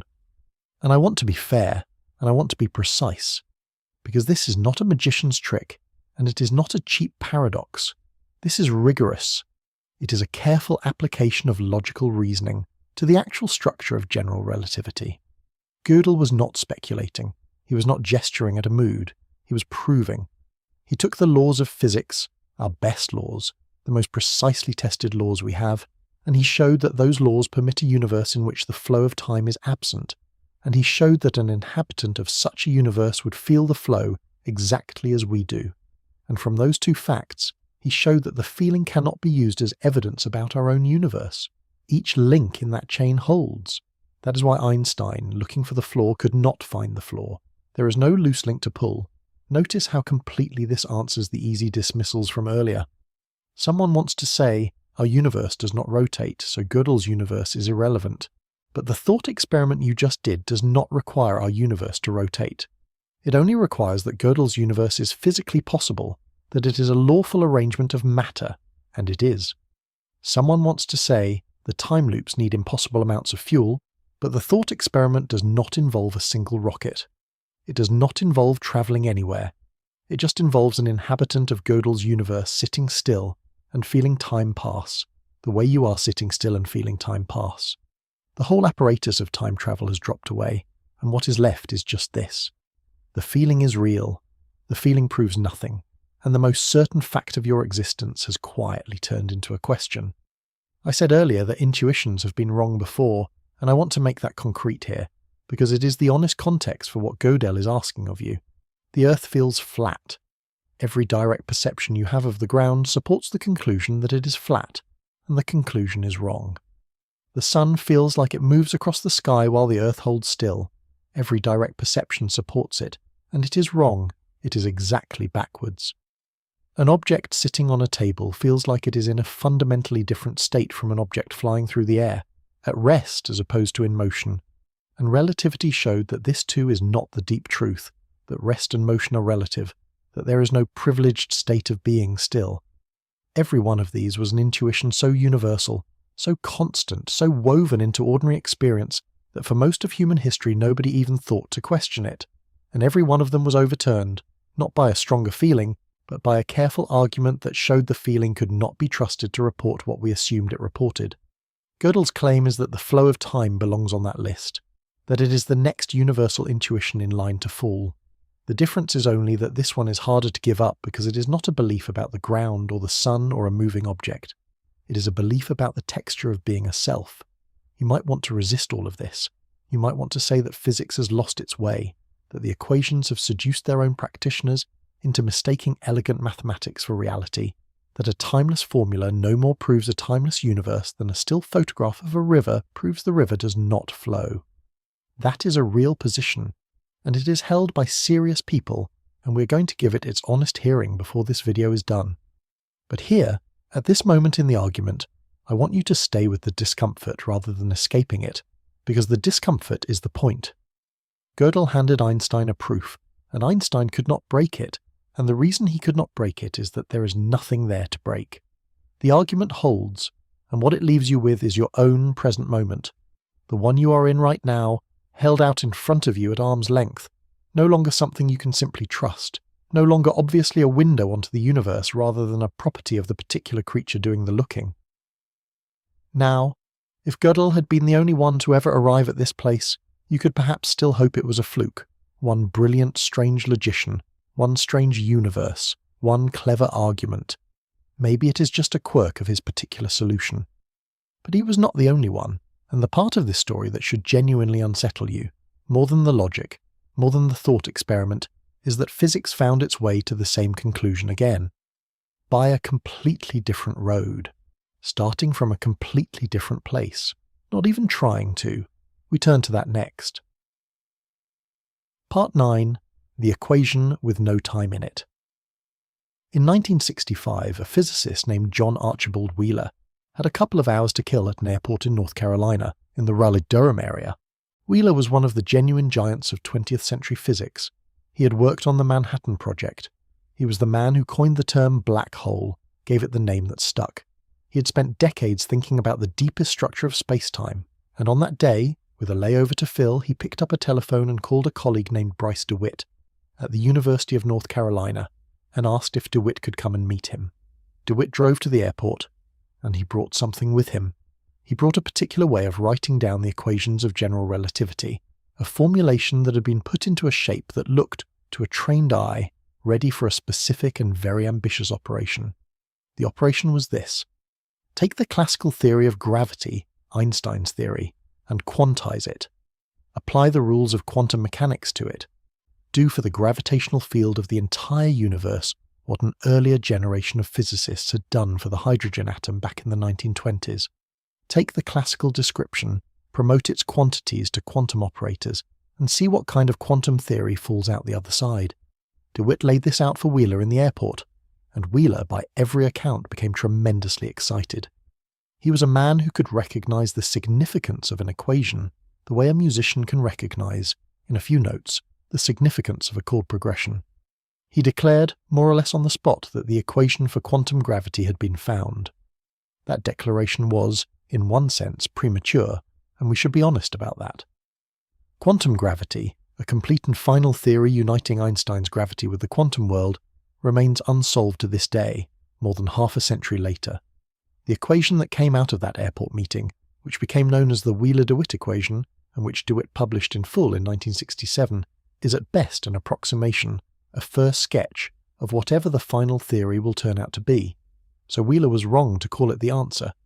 But in a deeper sense, Wheeler was exactly right, because the Wheeler-DeWitt equation captured something, a feature so strange and so stubborn that it has resisted every attempt to make it go away. And that feature is the single most important thing that the attempt to build quantum gravity has told us about the nature of reality. So let me show it to you. To feel what is strange about the Wheeler-DeWitt equation, you first have to remember the ordinary one, the Schrödinger equation, the central equation of quantum mechanics, the one that every physics student learns. I will not write it out symbol by symbol, because the shape of it is what matters, not the notation. The shape of the Schrödinger equation is this. On one side, you have a description of the energy of a system. On the other side, you have a term that describes how the quantum state of that system changes with respect to time. Time is right there in the equation, explicitly, as a thing the state evolves with respect to. The whole content of the Schrödinger equation is a statement about change over time. It tells you how the quantum state at this moment turns into the quantum state at the next moment. The state evolves. Things happen, time passes, it is built into the machinery. Now here is the Wheeler-DeWitt equation. The shape of it is this. You take a particular operator, built out of the energy of the whole universe, and you apply it to the quantum state of the whole universe, the wave function of everything that exists. And the equation says that the result of doing that is equal to zero. Zero. That is the entire right-hand side, not a term describing how the state changes with respect to time, just zero. There is no time derivative anywhere in it. There is no time variable in it at all, and the meaning of that, once it sinks in, is staggering. The wave function of the entire universe, the single quantum state that, in this framework, encodes everything that exists, everything that has ever existed and ever will, does not evolve. It does not change from one moment to the next. Because according to this equation, there are no moments, there is no next. The universe, described at this most fundamental level, the level the Wheeler-DeWitt equation is reaching for, simply is. It is static, it is timeless, it is complete, all at once, with nothing flowing and nothing becoming. And I want to be very clear because this is the part people instinctively resist. That zero is not a mistake. It is not a sloppy approximation that some future, more careful physicist will fix by adding the missing time term back in. The timelessness is forced. It is a direct and unavoidable consequence of one of the deepest principles in general relativity, a principle called general covariance. General covariance says, in plain language, that the laws of physics cannot depend on what coordinate system you use to describe space-time. Any way of labeling the events of the universe, any choice of which coordinate you call time, is just as good as any other. None of them is special. None of them is the real one. Now, when you take a theory with that symmetry built into it and you quantize it, that coordinate freedom does not disappear. It turns into a constraint, and the constraint forces the operator that would normally generate evolution through time to equal zero instead. It does not generate change, it constrains. The very thing in ordinary quantum mechanics that pushes the universe from one moment to the next is, in the quantum theory of the whole universe, switched off by the symmetry of the theory itself. Physicists have a name for the situation this creates. They call it the problem of time in quantum gravity, and among the people who actually work on quantum gravity, who spend their careers down in these foundations, it is regularly described as one of the deepest unresolved problems in all of theoretical physics. Not a puzzle waiting for a clever undergraduate, a genuine foundational crisis. The single most fundamental description of the universe that physics has so far been able to produce does not contain time, and physicists have been arguing about what that means, and whether it can possibly be true for the better part of 60 years. Now stop and look at where we have arrived, and how we got here, because the structure of it is the thing I most want you to see. In 1949, Kurt Gödel took classical general relativity, the unquantized theory, and through one specific, elegant, hand-built solution, he showed that the laws permit universes in which the flow of time is not real. He arrived at the timelessness of the fundamental description through a particular doorway, a particular rotating cosmos. 18 years later, in a completely separate effort, with completely different motivations, Wheeler and DeWitt took the same theory, general relativity, and they quantized it. They were not trying to confirm Gödel. They were almost certainly not even thinking about Gödel's rotating universe. They were trying to build quantum gravity, and the equation they arrived at, the description of the universe as a whole, had no time in it either. Gödel got there through a specific solution. Wheeler and DeWitt got there through the general structure of the quantized theory. Two completely independent routes, two unrelated methods, decades apart, pursued by people chasing different goals, and both routes arrived at the same destination. Time is not fundamental. When two travellers, who set out from different cities, by different roads, not following each other, not even aware they were heading the same way, arrive at the same remote and unlikely place, you begin to suspect that the place is genuinely there, that it is not a mirage that one of them happened to conjure. That is the weight that the Wheeler-DeWitt equation adds to Gödel's proof. It tells you that Gödel was not a lone eccentric who found one strange corner. It tells you that the timelessness was not a quirk of his particular solution. It was waiting at the bottom of the theory, and a different method, applied by different people for different reasons, dug down and found it again. The thing the physics community had filed away as Gödel's curiosity turned out to be sitting, unannounced, inside the most fundamental equation physics had managed to write down about the universe as a whole. And there is a third road, because if Gödel was the first traveller and Wheeler and DeWitt were the second, there is a third arrival at this same place by a third route, and it does not just say that time is absent from the fundamental description. It tries to explain why, in that case, you feel it so strongly anyway. It tries to explain the river you are sure is carrying you forward, and that is where we go next. Part 10. Time is like temperature. If the fundamental description of the universe has no time in it, then a very natural and very urgent question follows immediately. Why do you experience time at all? If, at the deepest level, the universe simply is static and complete, then where does the river come from? Why do you remember the past and not the future? Why does the second hand of a clock move forward and never back? Why does this moment feel like it is happening? In the early 1990s, two physicists, Carlo Rovelli and Alain Conner, proposed an answer. It is called the thermal time hypothesis, and it is the third independent road to the same destination, and I want to walk you up to it gently, because the answer is genuinely beautiful and a little vertiginous, and it turns on a single, very ordinary idea. The idea is the difference between what a thing is and what it looks like from a partial point of view. Start with something familiar. Temperature. You know what temperature is. You can feel it. A cup of coffee is hot, a glass of water is cool, the air on a winter night is cold. Temperature seems like a basic, fundamental property of the things around you. But here is the thing a physicist knows about temperature. A single atom does not have a temperature. It is a meaningless thing to ask. You cannot point at one isolated atom and say, that atom is 70 degrees. Temperature is not a property an individual atom possesses. Temperature only exists when you have an enormous number of atoms together, and it is a measure of their average jostling, the average energy of their random motion. Temperature is a statistical property. It emerges. It is real, completely real. You can measure it with a thermometer and it will burn you or chill you, but it is not fundamental. It is what a huge collection of timeless little facts about individual atoms looks like when you stop tracking the individual atoms and only take in the average. Temperature is a property of your description, of your coarse, blurred, big-picture view, not a property woven into each atom. Rovelli and Conner proposed that time is exactly like that. Time, they argued, is not written into the fundamental laws of the universe. The fundamental level may be precisely as timeless as the Wheeler-DeWitt equation says it is, but we do not have access to the fundamental level. We never see the underlying timeless quantum state of everything in its full, exact detail. What we see is the macroscopic world. We see averages. We see approximations. We see a coarse-grained, blurred, partial description of reality. The same way that, when you take in the temperature of a room, you are seeing a coarse-grained, blurred, partial description of a trillion individual atomic motions. And here is the heart of the hypothesis. When you take a timeless underlying reality and you describe it with the mathematical tools we use for partial, statistical, coarse-grained knowledge, something extraordinary happens.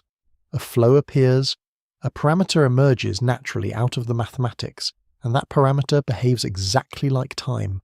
Not because time was there in the underlying reality, it was not, but because your partial, blurred, incomplete view of a timeless reality generates the appearance of flow, the appearance of one thing after another all by itself.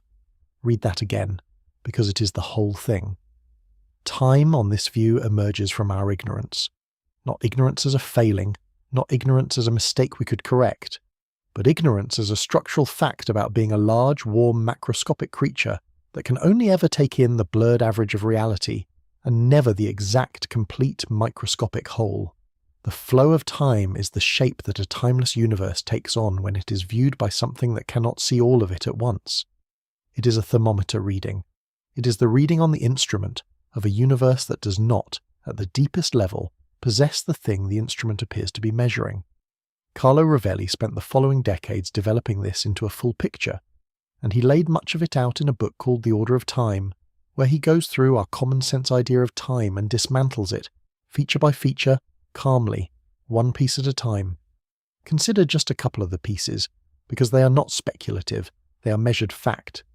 You think there is one time, a single universal clock ticking at the same rate everywhere.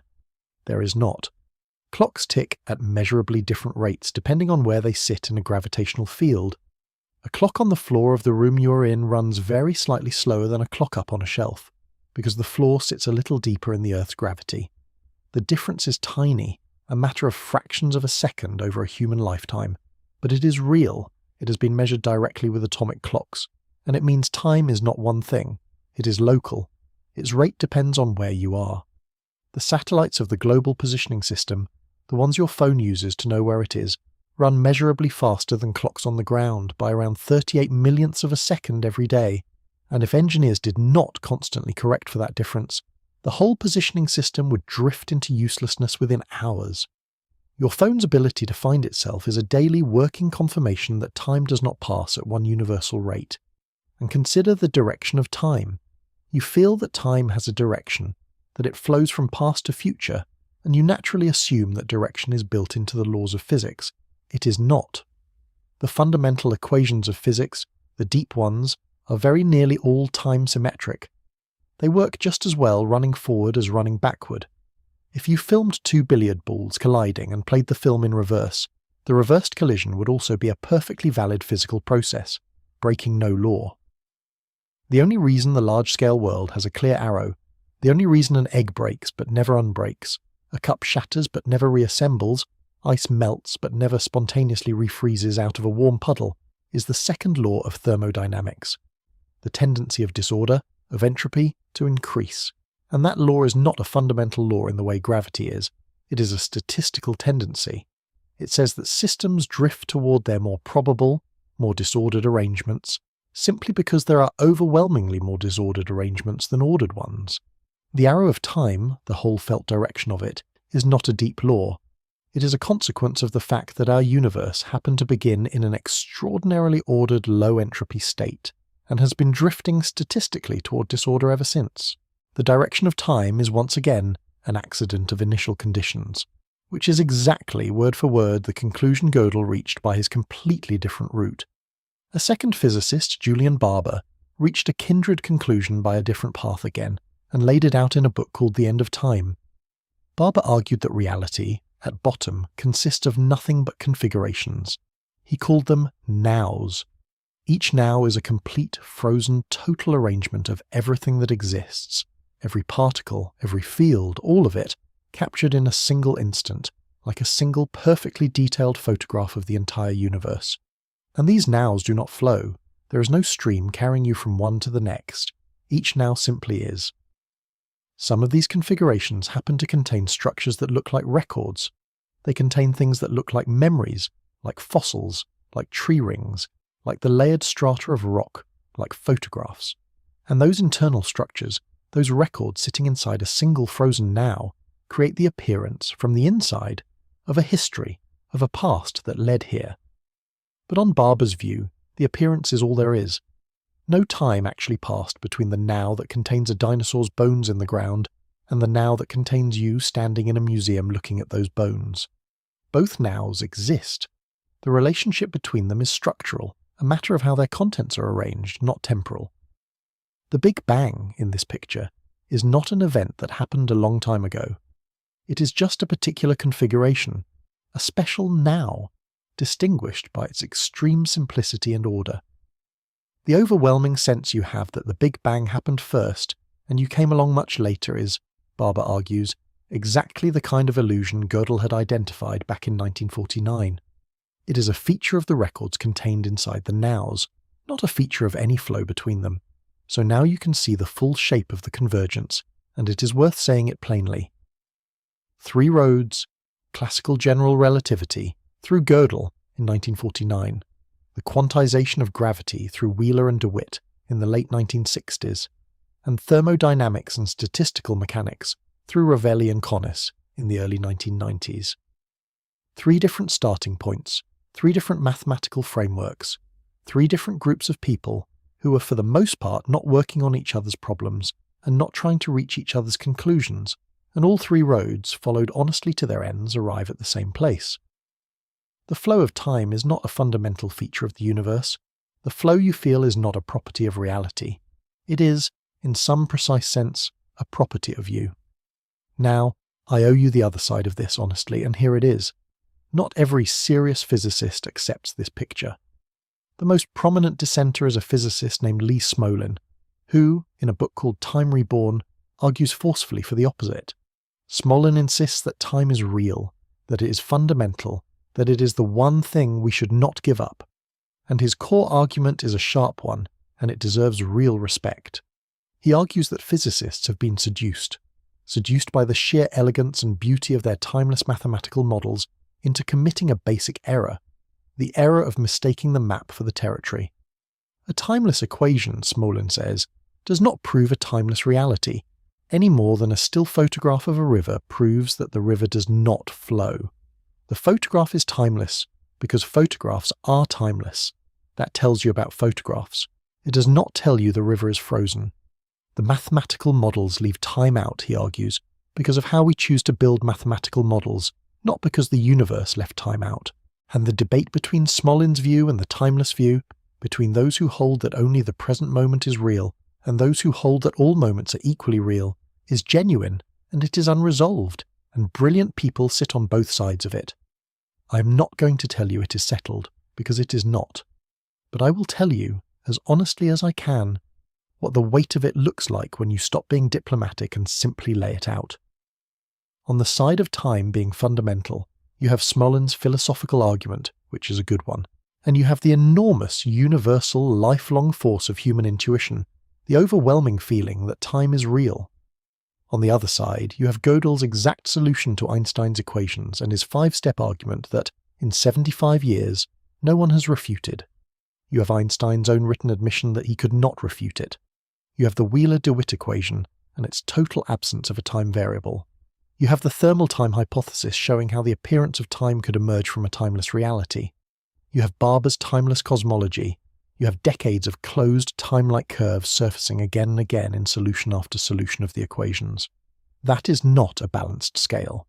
The intuition that time flows is powerful and it is universal. But intuitions, as we have already said, have been wrong before, and the pattern of the evidence, when you lay it out without flinching, leans hard in one direction. Which leaves a real question hanging in the air, and it is not a question about physics anymore. It is a question about people. If the case is this strong, if 3 independent roads all lead to the same place, if the founder of the theory could not refute it, then why has almost nobody ever told you any of this? Why is this not something you learned in school, the way you learned the Earth goes around the sun? That question has an answer. It is not a comfortable one, and it is where we go next. Part 11. The Scandal of Silence. There is a temptation, when you reach this part of the story, to reach for the dramatic explanation, to say that the proof was suppressed, to imagine a physics establishment that saw what Gödel had shown, understood its full weight, and made a quiet, collective decision to bury it. It is a satisfying story. It has a villain. It gives the silence a shape and a motive, and I want to tell you as plainly as I can that it is almost certainly not true. There was no agency. There was no order. There was no meeting where anyone decided to look away. The truth is duller than a conspiracy, and once you really see it, it is also sadder and far more unsettling than a conspiracy would have been. What actually happened is that Gödel's result fell into a gap. It fell into the gap between 2 disciplines, and neither one would claim it. The physicists looked at the 4 pages and the companion essay and saw in the essay philosophy. Talk of idealistic philosophy. Talk of the nature of the now. Talk of what it means for time to be real. And physicists, by training and by temperament, tend to regard that kind of talk as not quite their department, as soft, as the sort of thing you discuss over dinner but do not put in a journal. So they took the mathematical solution, acknowledged it was valid, filed it under interesting curiosities, and left the philosophy for someone else.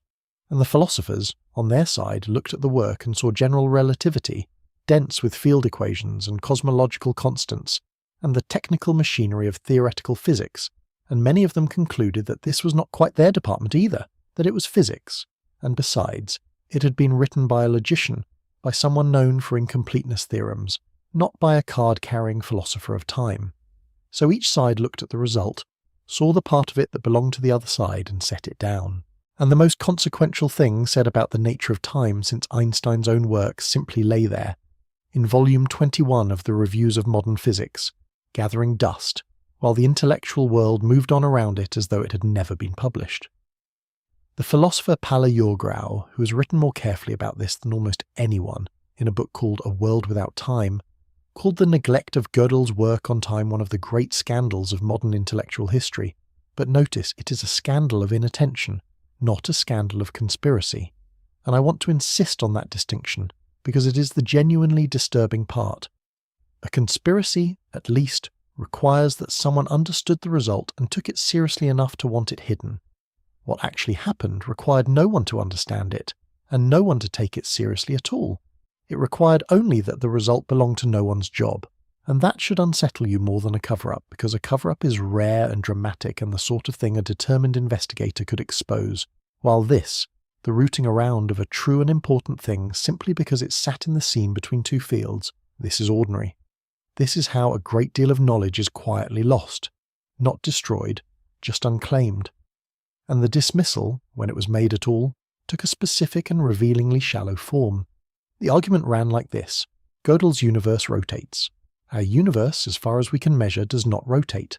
The cosmic microwave background, the faint afterglow of the early universe, is observed to be extraordinarily smooth and uniform in every direction, and that uniformity constrains any overall rotation of the cosmos to be vanishingly, negligibly small.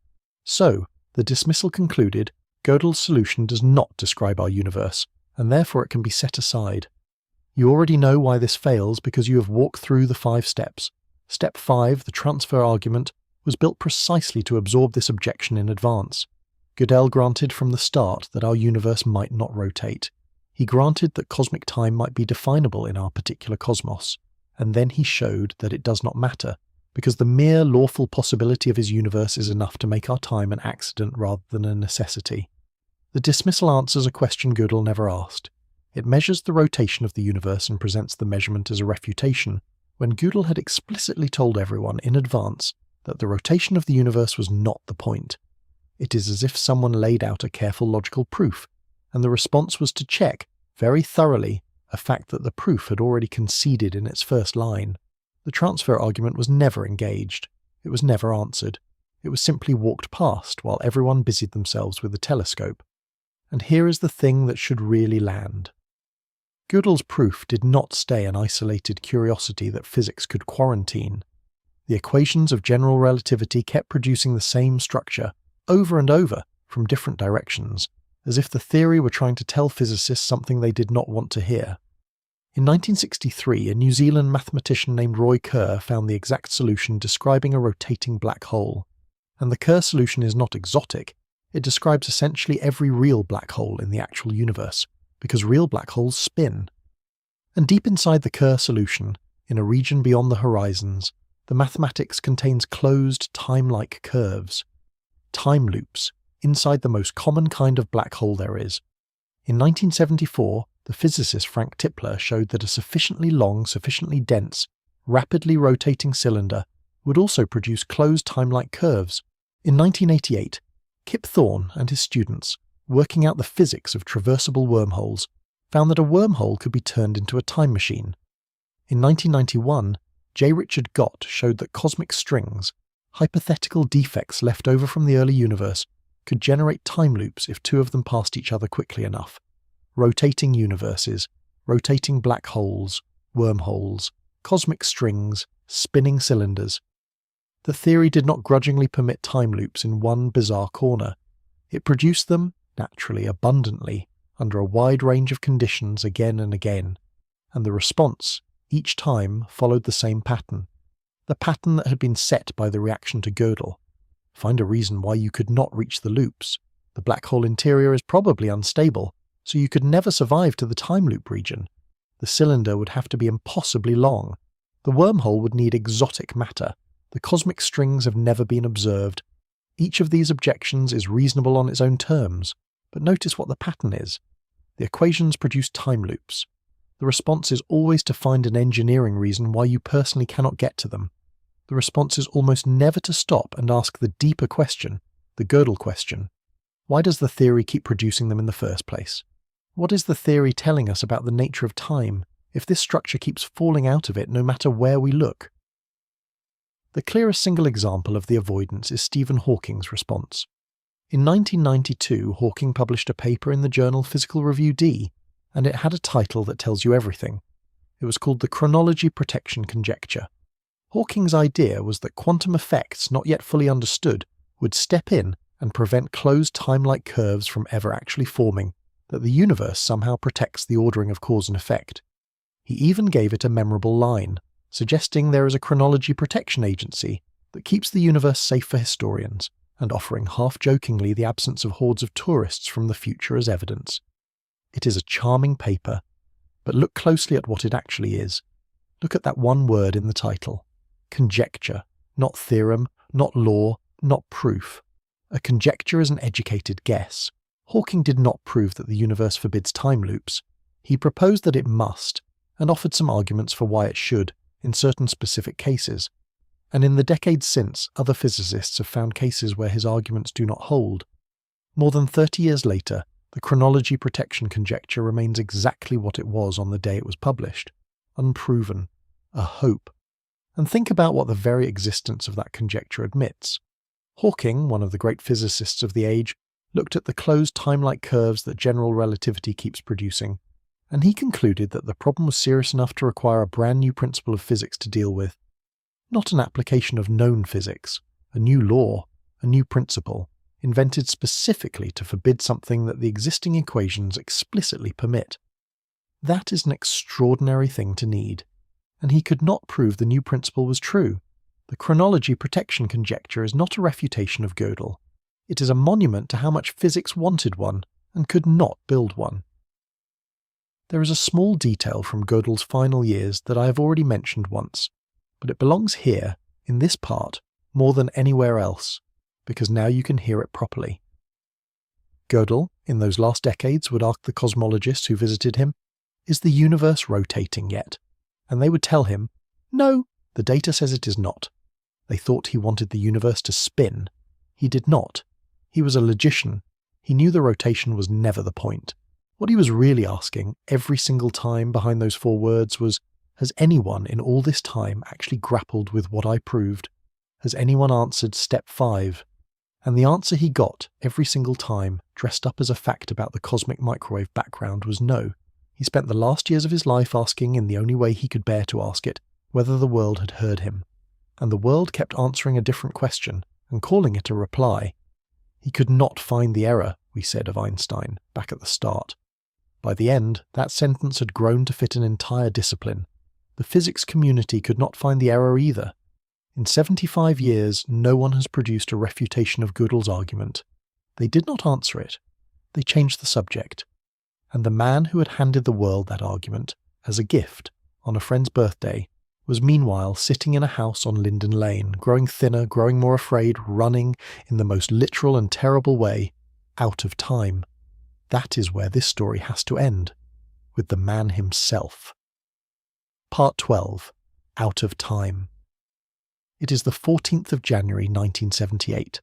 The place is Princeton Hospital in New Jersey, and in a chair, in a room, there is a man. He weighs about 65 pounds, 29 kilograms. His frame was never large to begin with, and now it has, in a slow and terrible way, consumed itself. His cheeks are hollow. His wrists are barely wider than the bones inside them. He sits with his knees drawn up. His name is Kurt Gödel. He is 71 years old. He is the man who proved that the foundations of mathematics can never be made secure, and who proved that the flow of time may not be real, and who walked, for 10 years, beside Albert Einstein, as the only person Einstein considered a true equal. And he has not eaten properly in months. How a mind like that arrives in that chair is a hard thing to tell, but it must be told gently, and it must be told because it is the truest part of the story. For most of his adult life, Gödel had carried the fear we first met in this video when he was 8 years old, reading a medical textbook about his own heart. The fear that his body was failing. The fear which deepened over the decades into a fixed and unshakable conviction that he was being poisoned. and for a very long time there had been a single, sufficient defense against that fear, and her name was Adele, his wife, the dancer, the warm and practical woman who called him her strapping lad, who was undaunted by his genius and undaunted by his terror. Adele had a function in Gödel's life that no theorem could perform and no honour could replace. She prepared his food, and crucially, she tasted it first. She stood every day between her husband and the thing he was most afraid of. As long as Adele tasted the food, Gödel could eat.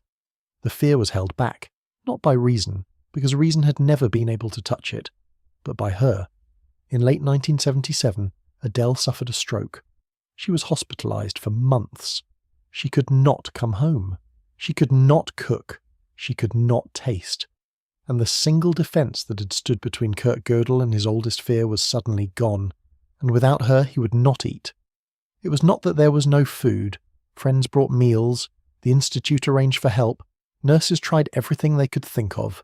It was that the food, untasted by Adele, fell on the wrong side of a wall inside his mind, a wall built of perfect, airtight, internally consistent reasoning, a wall that did not care, had never cared, that it was built on something false.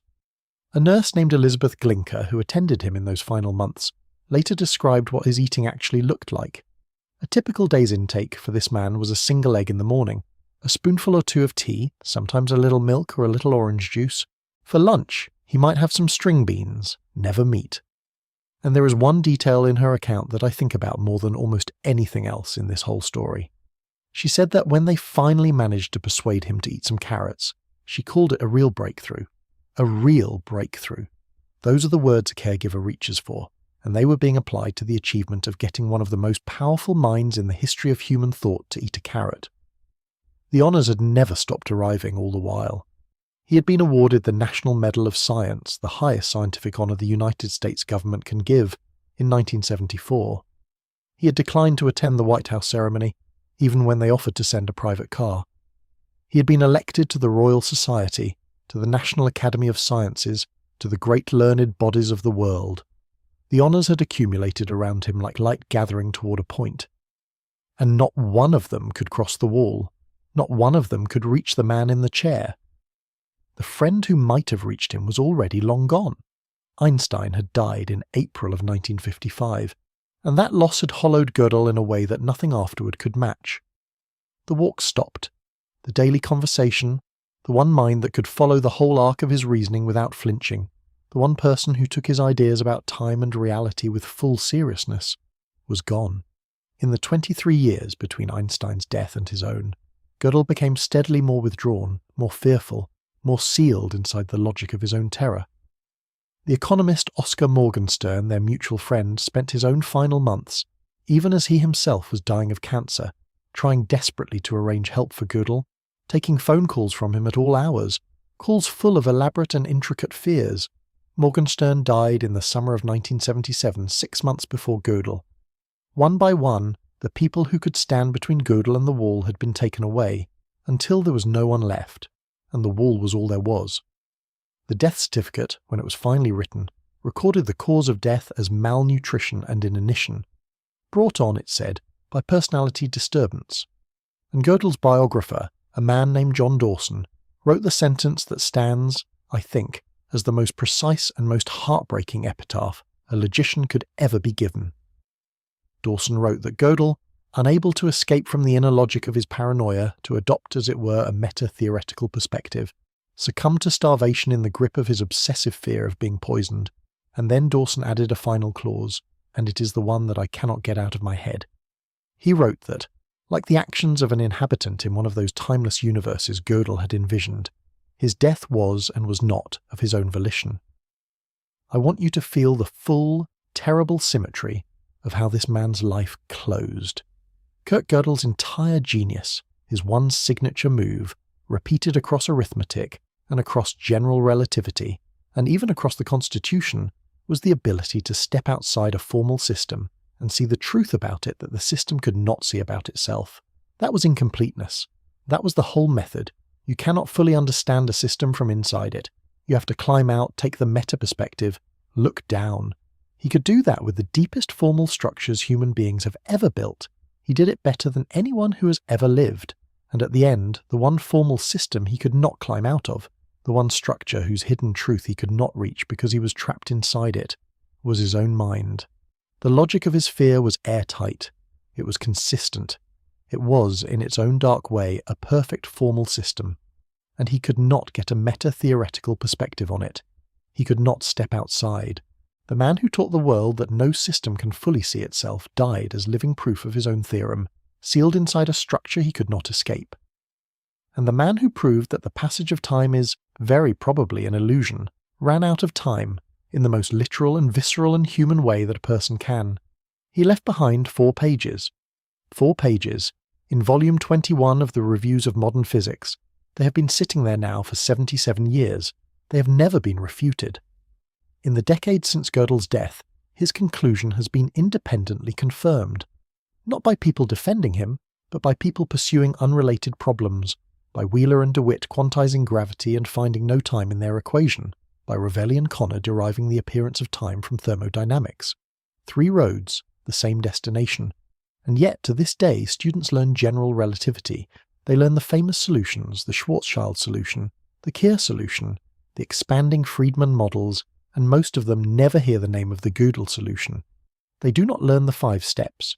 They are not told that the greatest logician of the 20th century used the most successful theory of gravity ever devised to demonstrate that the most basic feature of their daily experience may be an illusion, and that Albert Einstein read the demonstration and admitted he could not refute it.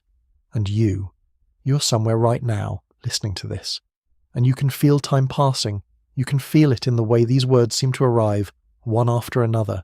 You can feel it in the way your attention moves forward, in the way this sentence feels like it is happening now while the sentence before it has already slipped into a settled and finished past. That feeling is the most intimate fact of your conscious life. It is so fundamental that without it, you're not sure you would recognize yourself, that experience itself would even be possible. We have spent this whole video with that feeling, and here, at the end, is where we have to leave it, exactly where Gödel left it, and exactly where Einstein was left, holding a proof he could not break. The feeling is real. We have never once denied that. Something is genuinely happening inside you as you listen. But the feeling being real is not the same as the thing it points to being real. An observer inside Gödel's universe would feel everything you are feeling right now, with the same intensity and the same certainty, in a universe where time does not objectively pass at all. And so the feeling, as vivid as it is, cannot tell you which kind of universe you're in. It is silent on exactly the question you most want answered.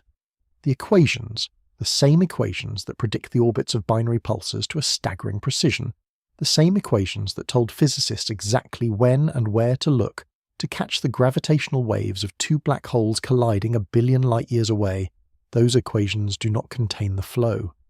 The river is not in the mathematics, it may only be in you. Gödel knew this.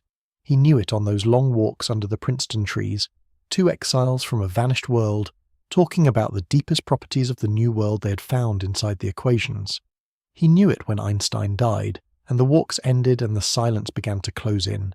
He knew it as he watched the physics community file his result away and quietly change the subject decade after decade. He knew it, surely, even in those final months, in the chair, in the hospital. The man who could see further into the structure of reality than almost any mind that has ever existed, and who could not, at the last, see his own way out. So I am not going to tell you that time is an illusion. I do not think this video gets to tell you that, and I do not think anyone has yet earned the right to say it as a settled fact. The debate is real, and it is open, but I am going to leave you with a question, because the question is the honest gift, the same gift Gödel handed to Einstein on a birthday in 1949, and it is this: if the flow of time is not in the laws of physics, if it is not something the universe is doing, but something a particular kind of mind does when it looks at a universe that simply, timelessly, is, then what exactly is happening to you, right now, as this moment seems to arrive, and seems to pass, and seems to be gone?